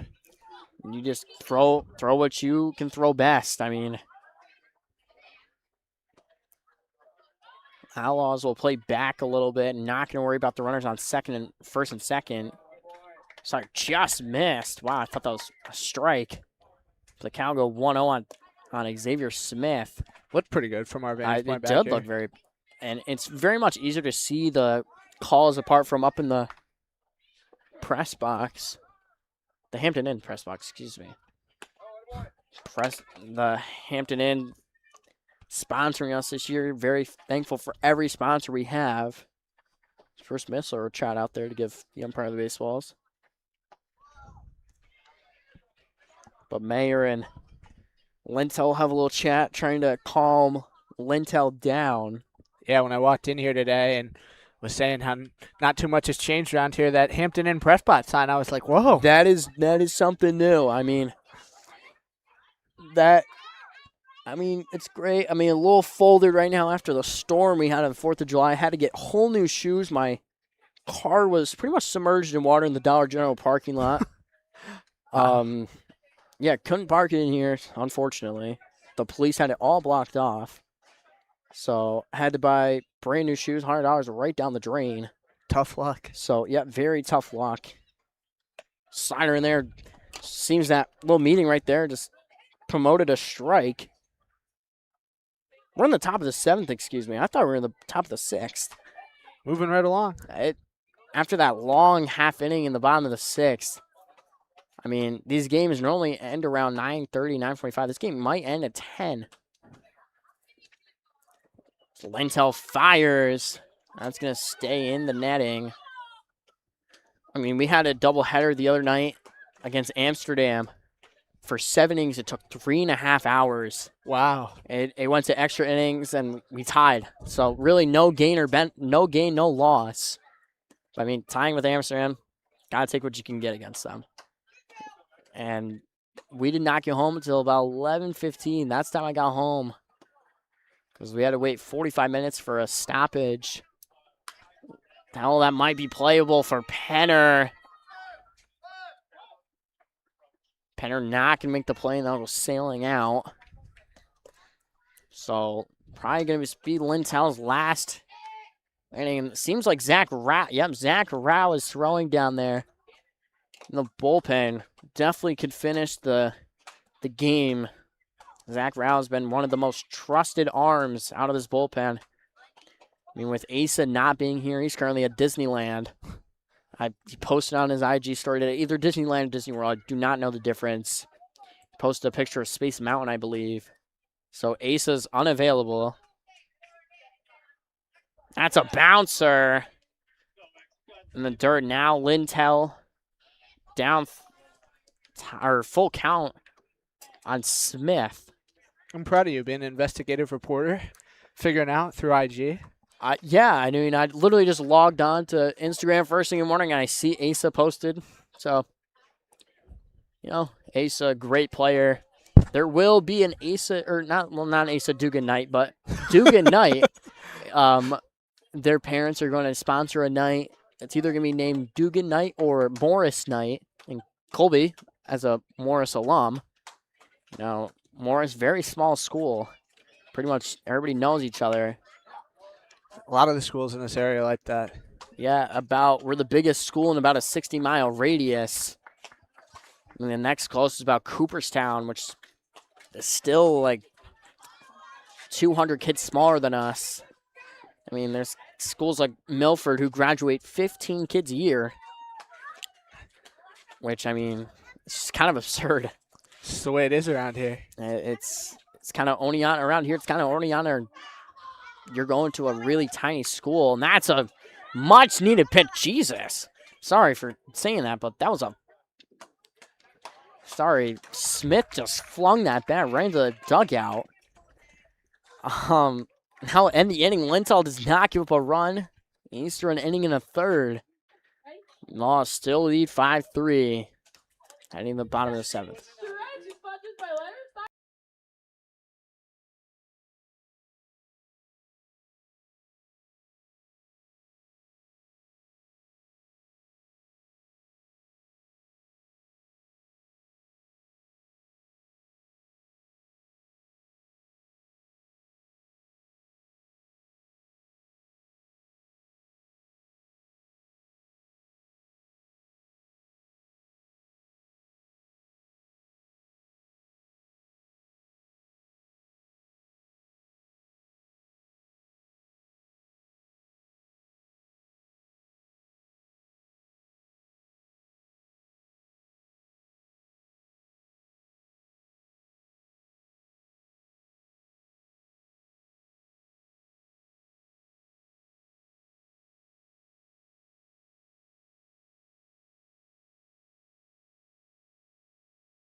lead off the bottom of the 7th. It was just stretch time.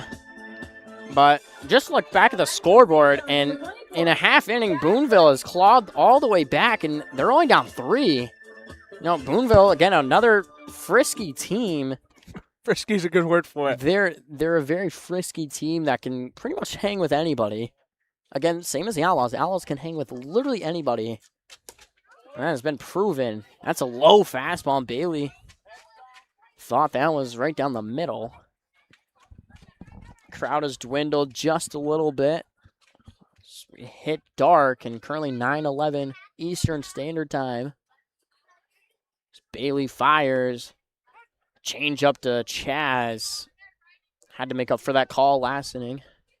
Or last pitch, excuse me. So, Colby will get to probably see another Outlaw that pitched last year, pitched next inning, in Zach Rao. And Rao, very nice individual, very nice kid. Comes from a great family, too. Indeed he does. I always thought it was outside, great walk from Chaz Wright. Outside, great walk from Chaz Wright. Brings up the top of the order to Nolan Stark. Nolan Stark. Stark had an RBI single earlier.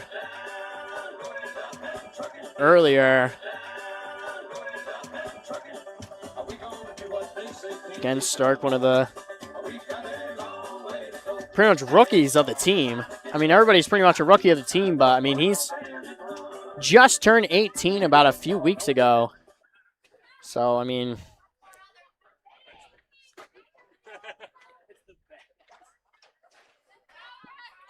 Stark swings right through that one, and that slider for strike 1. Again, Murray trying to, or not Murray, excuse me, Bailey trying to get out of this.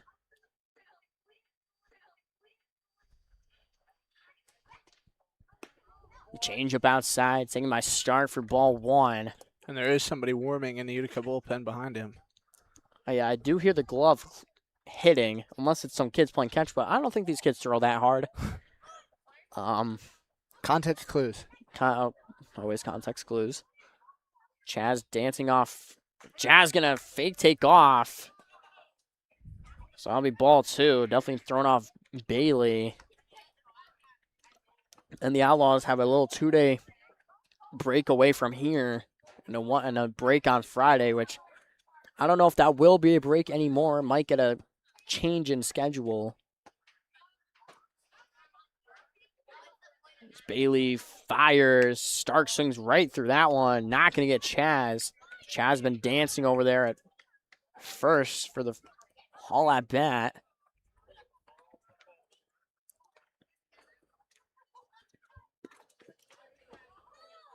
Again, I've also been seeing some ridiculous scores over on the western side of the PGCBL. I saw a score the other day of 24-14. Wow. Football. So literally a football score. Like 7 touchdowns, a field goal, and first 2 touchdowns. A little swing, and that's going to hit the gap. Nolan Stark is 100% going to have a triple here. An RBI triple off the bat of Nolan Stark. I'm pretty sure that's Stark's 3rd or 4th triple of the year. He can run very well, and that is the 6th run of the night for the Outlaws. Brings up the big guy, P.J. Strand. 22, P.J. Strand.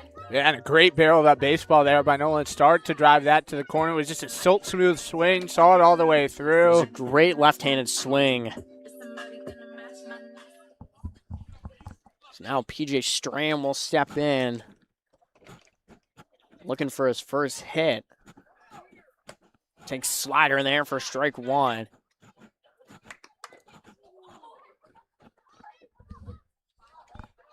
Again, Stark's has had multiple triples this year. Don't know what the triples record is.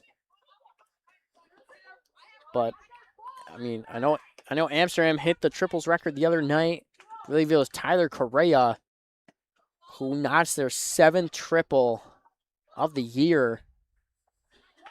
And they also shattered their home run record the other night pretty much halfway into the season. That's ridiculous. There's always something ridiculous about Amsterdam. I mean, they are just all around the best team every year. Strand goes down swinging for strike 3. From Seton Hall University, number 10, Vincent Duffy. Duffy lined out his last time up.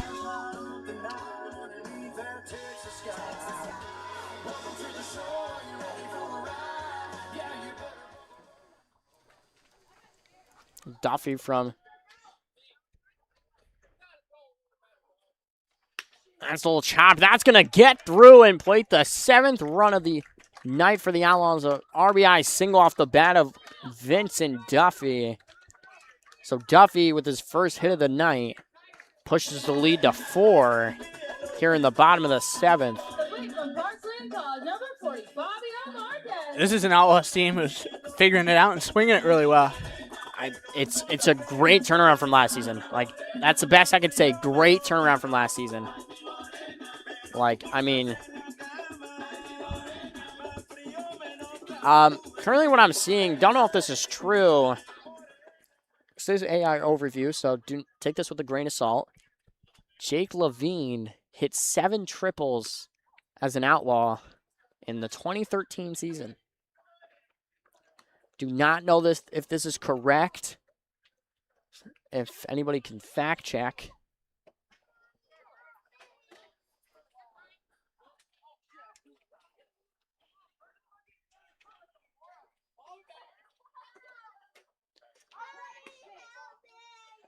Slider outside for ball 1 on Fabio.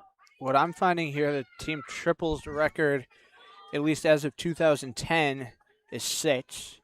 Jimmy Hand and Jordan Bradley. Yeah, don't know where they got Jake Levine from on AI overview, so.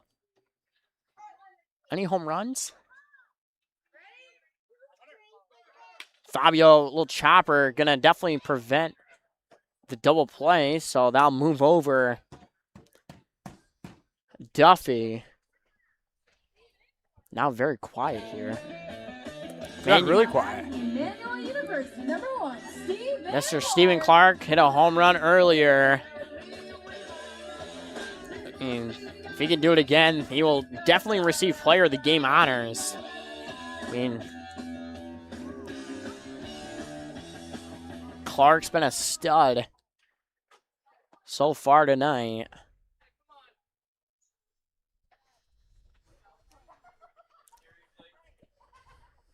Bailey will step off.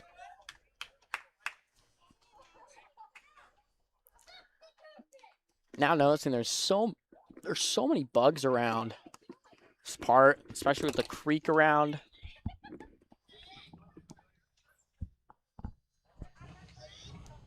Bailey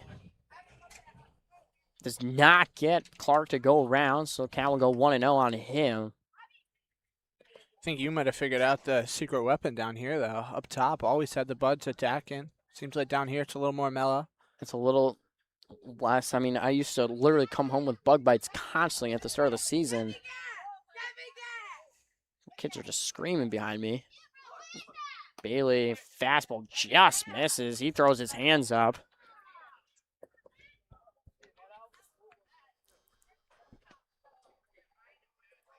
Again, Utica not having the best as of nights. Counts 2-0 on Clark.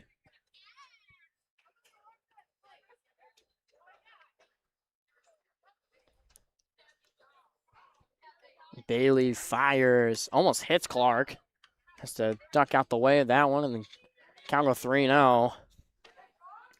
Again, Colby, another long-lasting half inning here. Now Bailey at 46 pitches. 47 after that 47. One. So, I mean, game's just long-lasting. I mean, we were cruising the first about 6 innings. Now a mound visit.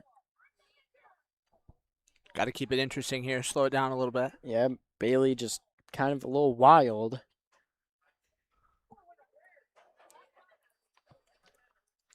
Shortstop will also have a chat.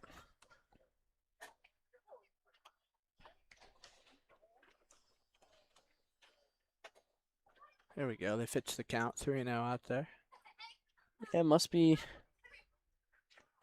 Abby Platt doing the scoreboarding. She took over my job.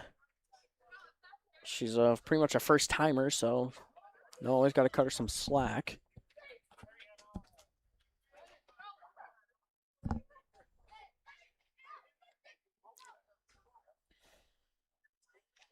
Mound visits over, and Bailey trying to regain some confidence here.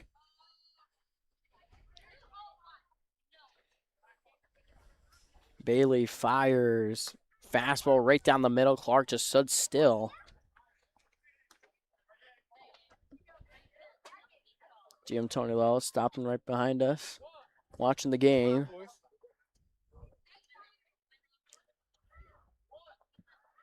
Just saw you squirting. Yeah, I'm trying to have some fun. Oh, they got it. That's going to be an error on Utica. That's going to get through the legs of the center fielder. So now that'll be the 8th run. Now the 3rd run of the inning. Now again, the inning just keeps going and going and going. Now it'll be an error charged on the catcher, Ian Wirtz. Yeah, 4 errors tonight for the Blue Sox. They currently have more errors than runs. So, That's never a stat you want to see. yeah, that happened to the Outlaws many times last year. And they've picked up the defensive slack completely. I still remember the 8-error game against Boonville. That I honestly do remember that game. 8 errors. Like, that is completely unexcusable. I mean, my New York Mets had a 6-error game in the majors. Like, that's unexcusable. I remember going home very, very sad that night. I think there's maybe more than a few games that we went home sad last year. Just a few. Just a few, maybe 32. And a tie. There was a tie in there, I believe. Was there a tie in there? I believe they tied at least once. I think so. So 9, 32, and 1. Yes, we are talking about last year. A fun fact, the starting pitcher went to your alma mater. AIC. He went to AIC, the starter. All right. That was a fun. Right now or no? No, he was the starter. So that makes sense. I'm sorry. Again, GM Tony Doyle went to AIC. Great offensive line. An out call, almost a 5th error.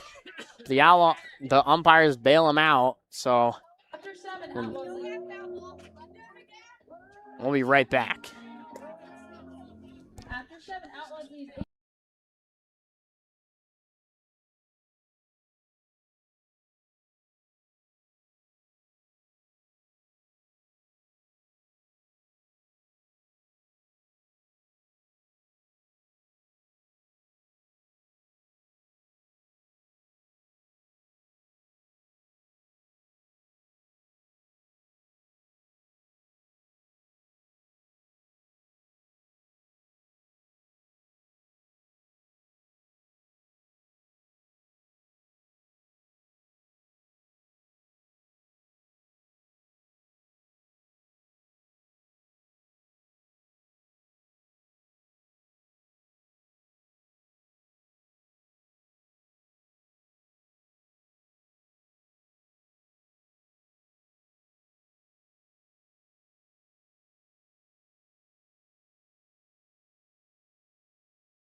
Here The top of the 8, Jack Sweeney.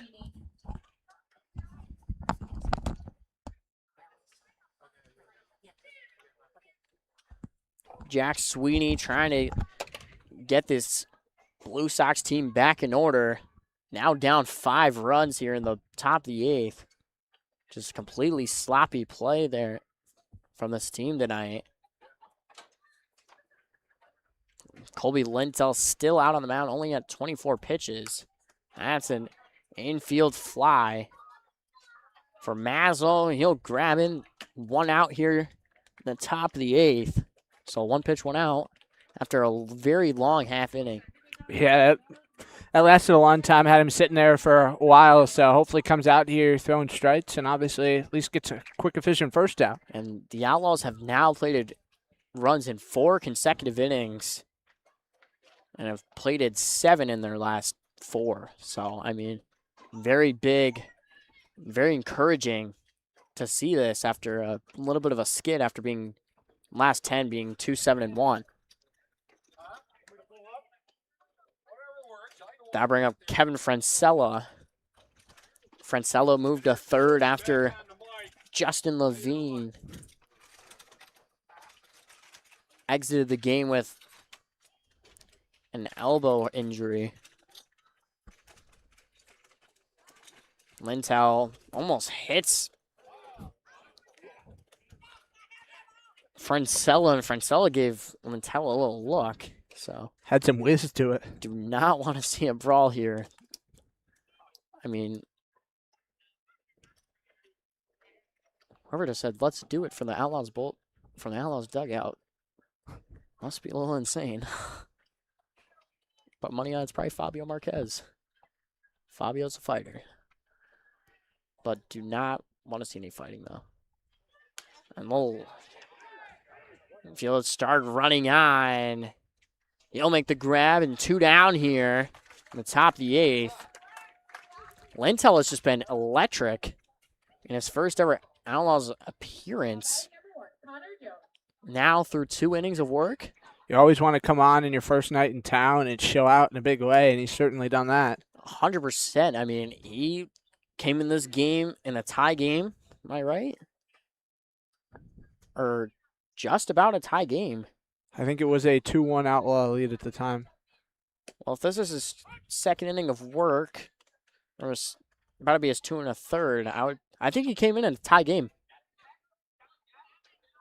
After Will Howard conceded the 3rd run, I believe he came in.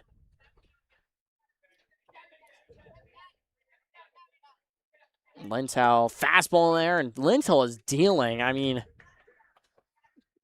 looking like a straight stud. I mean, a little weird. Third base coach is not even coaching third currently. Just talking to Keaton Mark. So Lintel trying to throw up a 0. Is 0-2. Does not get Connor Jones to chase. So we'll do the 1-2. So Lintel trying to throw.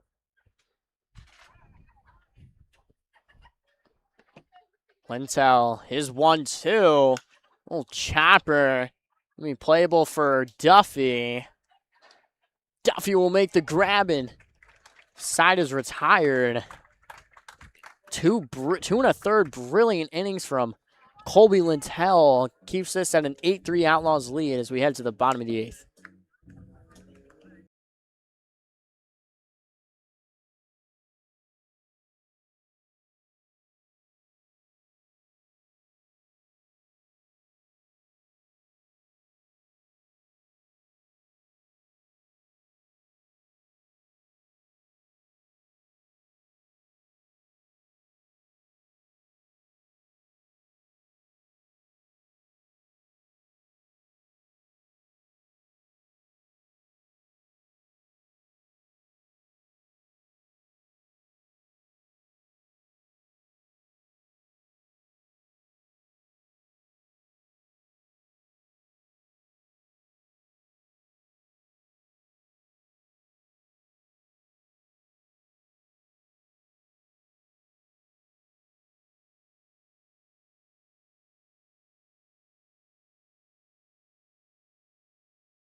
Done singing Sweet Caroline here at Damashki. Smitty Washington the fourth. What a name. On for Utica. Currently has a 10.8 ERA through 5 appearances. 8 1/3 innings of work.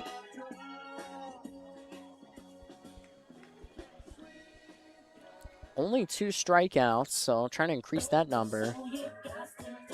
They bring up the catcher, Matt Mayer. Number 17, Matt Mayer. Seems like the bullpen's going to remain quiet and see if Lintel can get the save opportunity. No, will he get the save opportunity? Since he went more than 3 innings, if he finishes the game. No, he would get the win since he came in when it was tied, like you said. Really? Rebecca Okay, said so yeah. Lintel could potentially get the win. So Smitty, cutter in there for strike 1.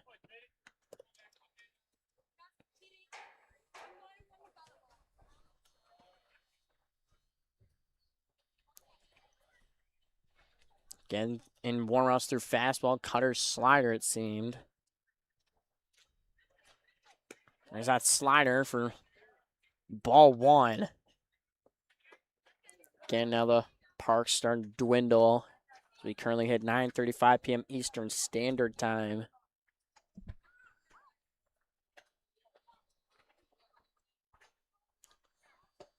Smitty almost hits Mayer on the hands.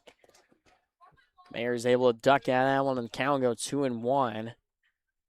Again, Mayer's been reliable. All these Outlaws have been pretty much really reliable all year. Exactly what you want to see.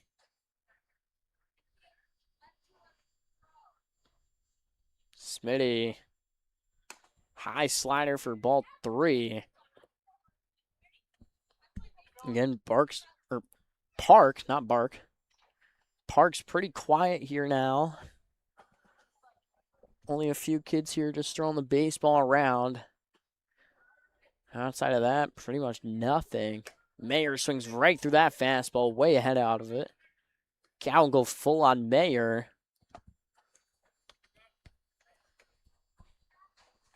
Oh my God, I just yawned. I mean, I've been up since 6:30 in the morning, guys. Get some sleep tonight, buddy. I hope I do. I got work again right 7:30. Smitty, 3-2. Foul right back to the net by Mayer. Smitty looking for a 1-2-3 after the Outlaws have put up consecutive runs in 4 consecutive innings. I mean, that's not a thing you'd see last year at all. I mean, team was struggling to score 1 or 2. Was a rarity all year. Rarity for the Outlaws to score multiple runs in games. That's inside, and Mayer's on with the walk.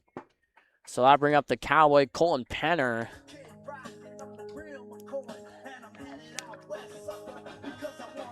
Cowboy, baby. Oh, man, get this guy on American Idol. Had to sing some of Penner's song. I'm a huge fan of Colton Penner. I mean, Penner's been a great player all year. Batting average has dipped a little bit, but that is not. I'm not going to disregard anything. I mean, I did have a favorite Outlaw last year, Alex Burciaga. I mean, he was just the man last year. Smitty with possibly the slowest throw over might have ever seen. Gosh, when the Outlaws got that win at Amsterdam late in the month of July. That's exactly what I'm talking about. He celebrated like they won the World Series. He threw 5 innings of and gave up no runs. I mean, he did act like we just won the whole thing. I'll sail high to Penner and the Cal go 1-0. That was our playoffs, though. At the end of the day. I mean, we went like 5-2. We went like 5-2 or 5-3 at the end of the year. We played some of the best baseball I've ever seen. The Laws were hot, scorching. Like nobody wanted to play the Laws in the last week of July. I mean, again, they were the best team the last week of July. I mean, can't hate. Picked up a couple of guys from here, picked up a couple from there. And, you know, we strung together a great ending to the season. And again, now they've picked up some of the momentum this year. Smitty, 2-0. Cutter in there for strike 1. Muching a strike for Smitty Washington, the 4th. Again, Utica been pretty solid this year, 14-13 record. So I've been just playing a bunch of 500 ball. Smitty foul right back to the netting by Penner. Cal go 2-2. Penner fights off a lot of pitches. He's already had a 7-pitch at bat and an 8-pitch at bat. So, in this one now in a 4-pitch at bat. So we see 19 pitches tonight. I mean, that's a lot. That's disregarding one of his other at bats. Spinning, that's going to be a base hit right through. Short now, 2 base runners on here. In the bottom of the 8th. I don't know who. Somebody just screamed free pizza. Don't know who that was. Somebody from the Outlaws dugout. I'll put my money on it being either Owen Ballew or Steven Clark. They're the 2 trolls of the team. I could go for pizza. A Tino slice or a Sal slice sounds pretty good right now. I love my Sal's. I probably went to Sal's for lunch at least 45 times this year. What's the go-to order? At the start of the year, it was definitely the 2 for $5 cheese. Okay. And then it translated into the pepperonis, 2 slices. And then it transferred till the end of the year. A little bit of the honey barbecue slices. Ooh. Shout out Johnny Grigoli. He turned Sal's right around. And honestly, it gives Tino's a run for their money. That's popped out there in the left. Sitting under it is Sweeney. He'll make the grab, and Tomes retired. Here in the bottom of the 8th, bring up the speedster Augie Maslow. Colby, do you have a favorite? Restaurant in town? Sloan's for Sloan, sure. I actually had Sloan's my graduation lunch. Oh, okay. Had a 14-ounce ribeye. Thing was exquisite.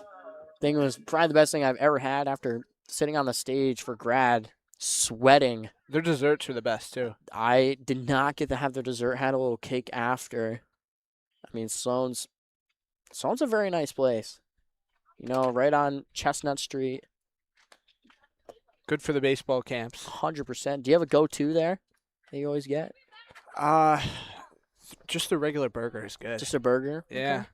Okay. How do you like your burgers? Medium well. Medium? Not a medium rare guy? Nah. Okay. How about you? I'm a medium rare guy all around on all the beef. Pause. That'll be ball 2 to Maslow. You know, Sloan's very solid place to eat at. Very reasonably priced as well. I would say so, too, for a quote-unquote nicer meal here in town. 100%. I mean, it's a very great place to eat at, especially for these baseball kids from All-Star Village. I mean, it's about a 2-minute drive, I would say. About. You got Dunkin' right there, too. Dunkin', Dairy Queen. I mean, you got you used to have McDonald's, but, you know, rats got in there, so that McDonald's is closed. I know. I was shocked when I came home last year and saw that place closed. Yeah, I used to be running through the play place that they had, and, yeah, sad it got closed down, but it pretty much just got rat infested, so. That'll happen sometimes. A little sketchy. Ate there a lot of times, especially that one. Counts 3-1 on Maslow. Is there anything open in that spot now? There was nothing. There was talks of it was a southern fast food. Bojangles? Might have honestly been Bojangles. I know there's a Chipotle going in near Moe's, where Moe's used to be now is Dave's Hot Chicken. Okay. And Chipotle supposedly going in. I think it was a bride's place, like a little wedding, attire area. So, I mean, Chipotle, of course, they're putting Chipotle in as soon as I'm leaving for college, so that kind of sucks. You got a Chipotle out in the Youngstown? I can name everything that they got. They got Raising Cane's, they got Chick-fil-A, they got Chipotle, Texas Roadhouse, Outback. What else they got? They got a smaller Olive Garden. They got whole extravaganza out there at college. I mean, there's literally in the 2-mile campus radius, there's 3 Chipotles and 2 Taco Bells. Wow. Like, I'm not even kidding. Ball 4, and now bases are loaded here. Chaz Wright can put this game completely away with the base hit. Well, just know if it doesn't work out at Youngstown State, you're always welcome in Florida. I honestly do now have a story. I did get rejected from Palm Beach Atlantic. I almost did go to a school, Lynn University, which is about 20 minutes from Miami. Yeah. So that would have been an experience. Miami. 40 minutes south of where I'm at. And then did not get into Florida Southern, which was a little okay with. But then there was a lot of schools where I got into where I not expecting to get into, like Lipscomb down in Tennessee. They're a very heavy-oriented Christian school, and they require like a 3.8 GPA. Did not have that at all. My GPA probably sat like a 2.5, to be honest. And hey, there's nothing wrong with that. And yeah, I mean, that's going to be a base hit, and that's going to plate 2.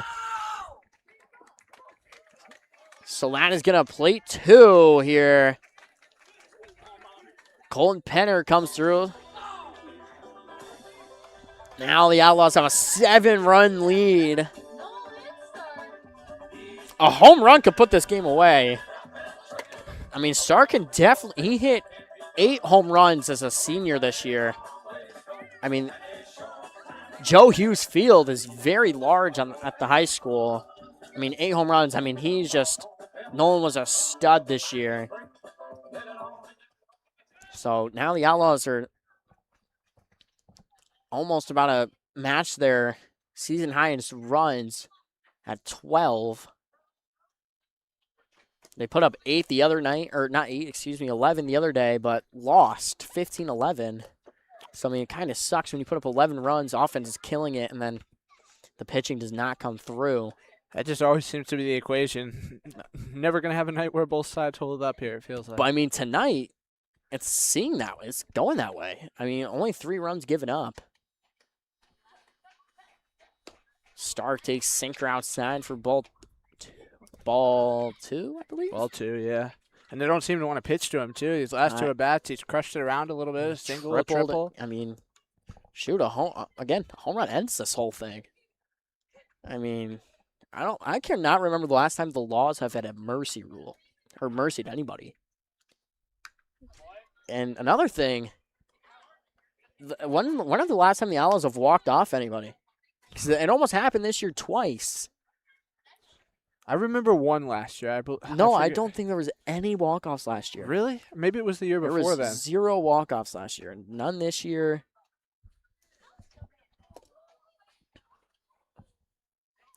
Washington. High curveball to Stark, and the Caps going to go 3-1. Again, Stark can put this game away with the home run.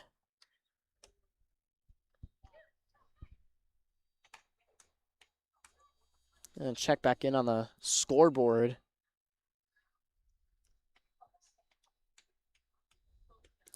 Boonville now only down 2. And Amsterdam came all the way back and won 12-11 against Troy. Team the Outlaws will be facing 2 weeks from now. So, I mean, be a great test for the Outlaws. Only going to be an exhibition game. So it does not hurt the Outlaws in any way.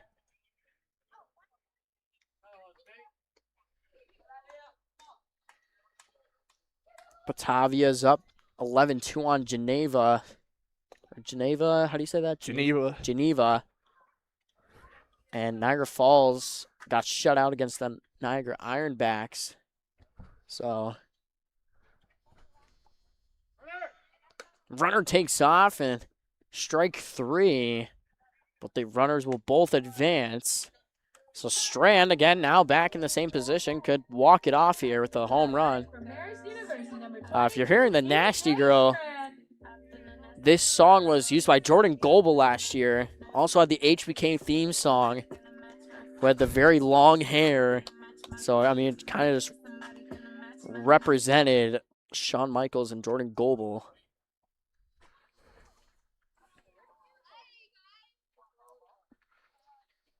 Like, I feel somebody can have, like, the Triple H theme song or the Randy Orton theme song, I feel like would be energetic coming into 100%.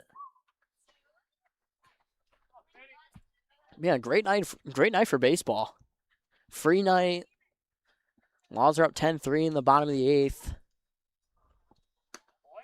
Strike 2 to Strand. Strand tapped the helmet like it was a ABS call. He cannot do that. This is not the MLB nor the minor leagues.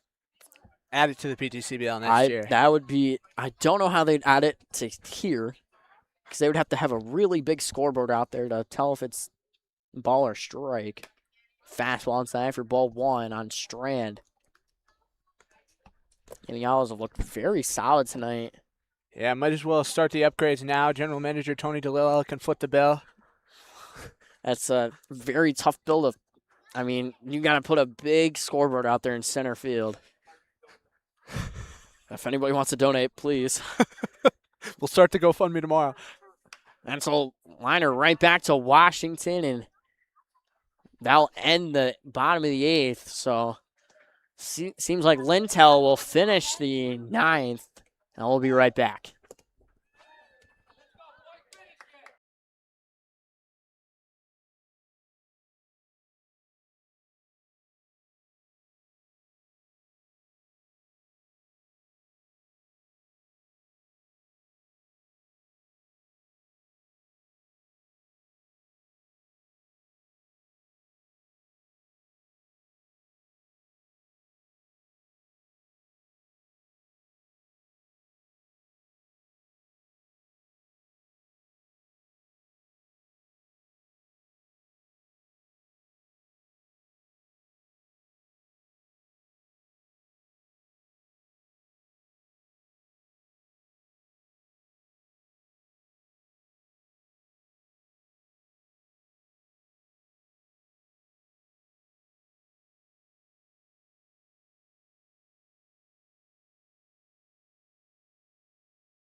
Lead off the top of the 9th.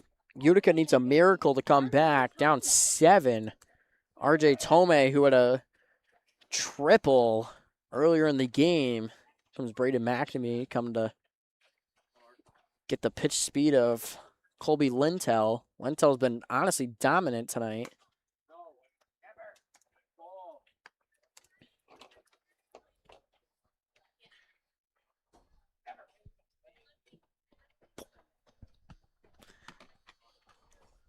Counts 1-0 on Tomei. Popped up, and that's going to go out of play. Out of.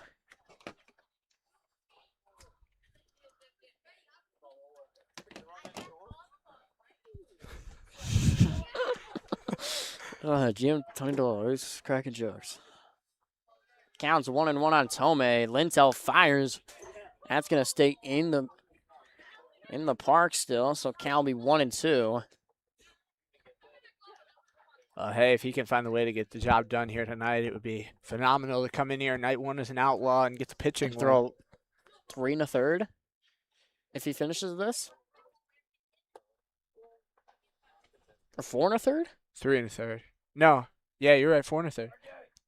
No. Because Will threw 5 2/3. Yeah. I can't do math. It's been too long. Happens to the best of us. Definitely humbles you. Okay, that's an interesting way to put it. Humbles you when you come back here.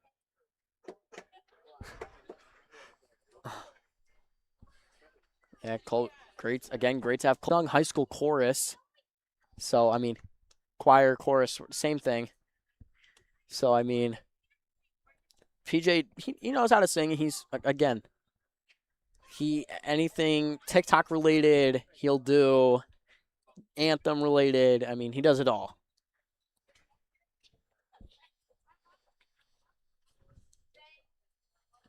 Lintel fires. That's popped up.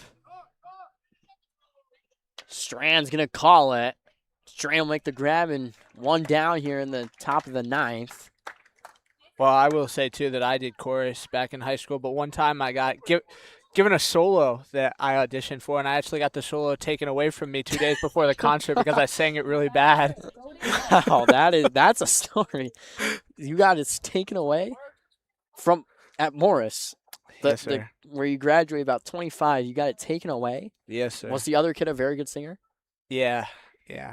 How mad were you? I wasn't very mad. I I didn't bet really you- want to do it anyway. I bet you were fuming. Just knowing you, I bet you're fuming. On the inside, just what role was it? It was just a solo in a song. Was it like a fall concert, winter concert? Winter concert. Winter concert. That's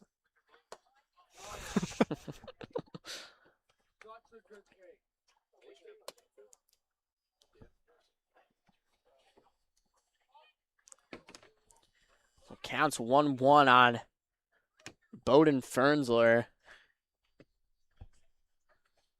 It's high fastball from Lintel. Lintel trying to get the win here.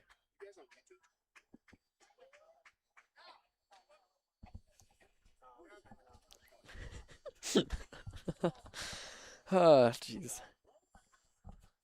So Lintel, he fires, swung on and missed. Count goes 2-2 on Bowden Fernsler. That is Austin Rhodes. Number 55, Austin Rhodes from AIC. Lintel gets a fastball by Bowden. Now the Blue Sox are down their final out here.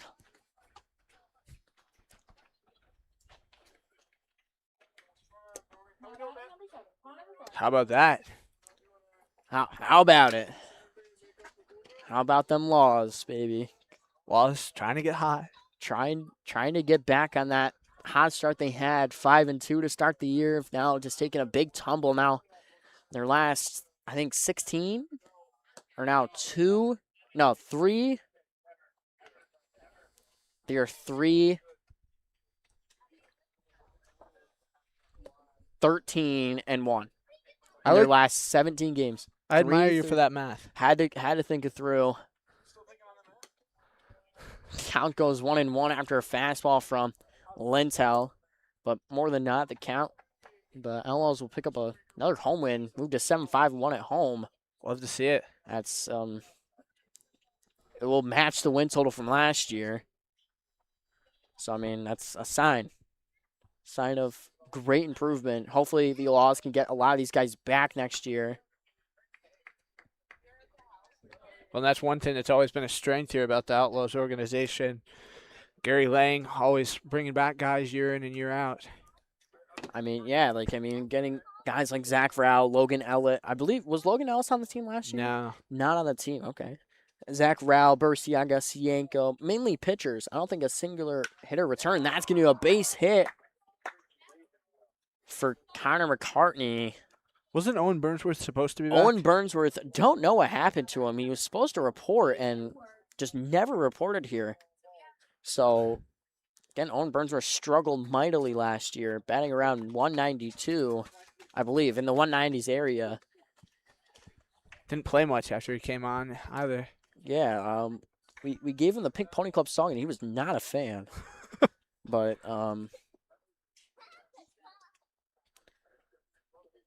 how can you complain about the Pink Pony Club? if you're, well, I don't know if you would understand this, but Frank the Tank, if anybody knows Frank is a Mets truther, and he despises the Pink Pony Club song. The Mets played in the bottom of the 8th every game, and you know how the Mets have been playing this year. They're about 16 games under 500. So, I mean, when he hears it, I mean, he crashes out. His TikToks are hilarious. Now, Wirtz will take time. Be pretty fitting if Wirtz was the last out of a Outlaws win.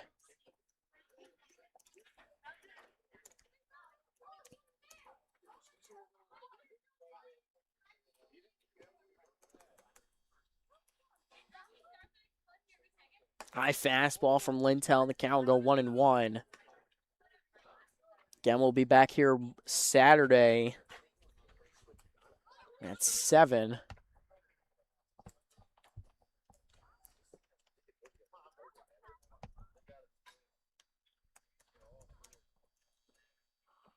Lintel fires, just going to go foul on Wirtz, and now the Blue Sox are down their final strike here. Michael Flashner would be next if Wirtz were to get on and keep this rally going.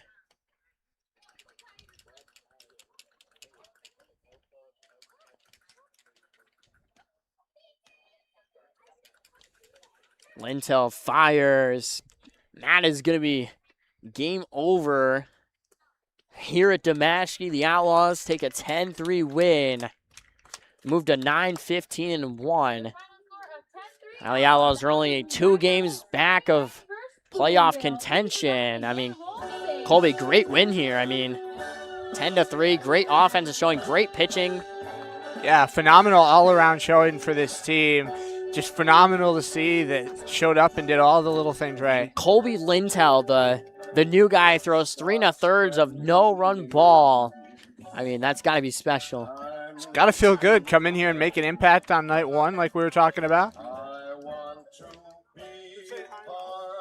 Oh, some of the Utica guys just came to say hi to Mom.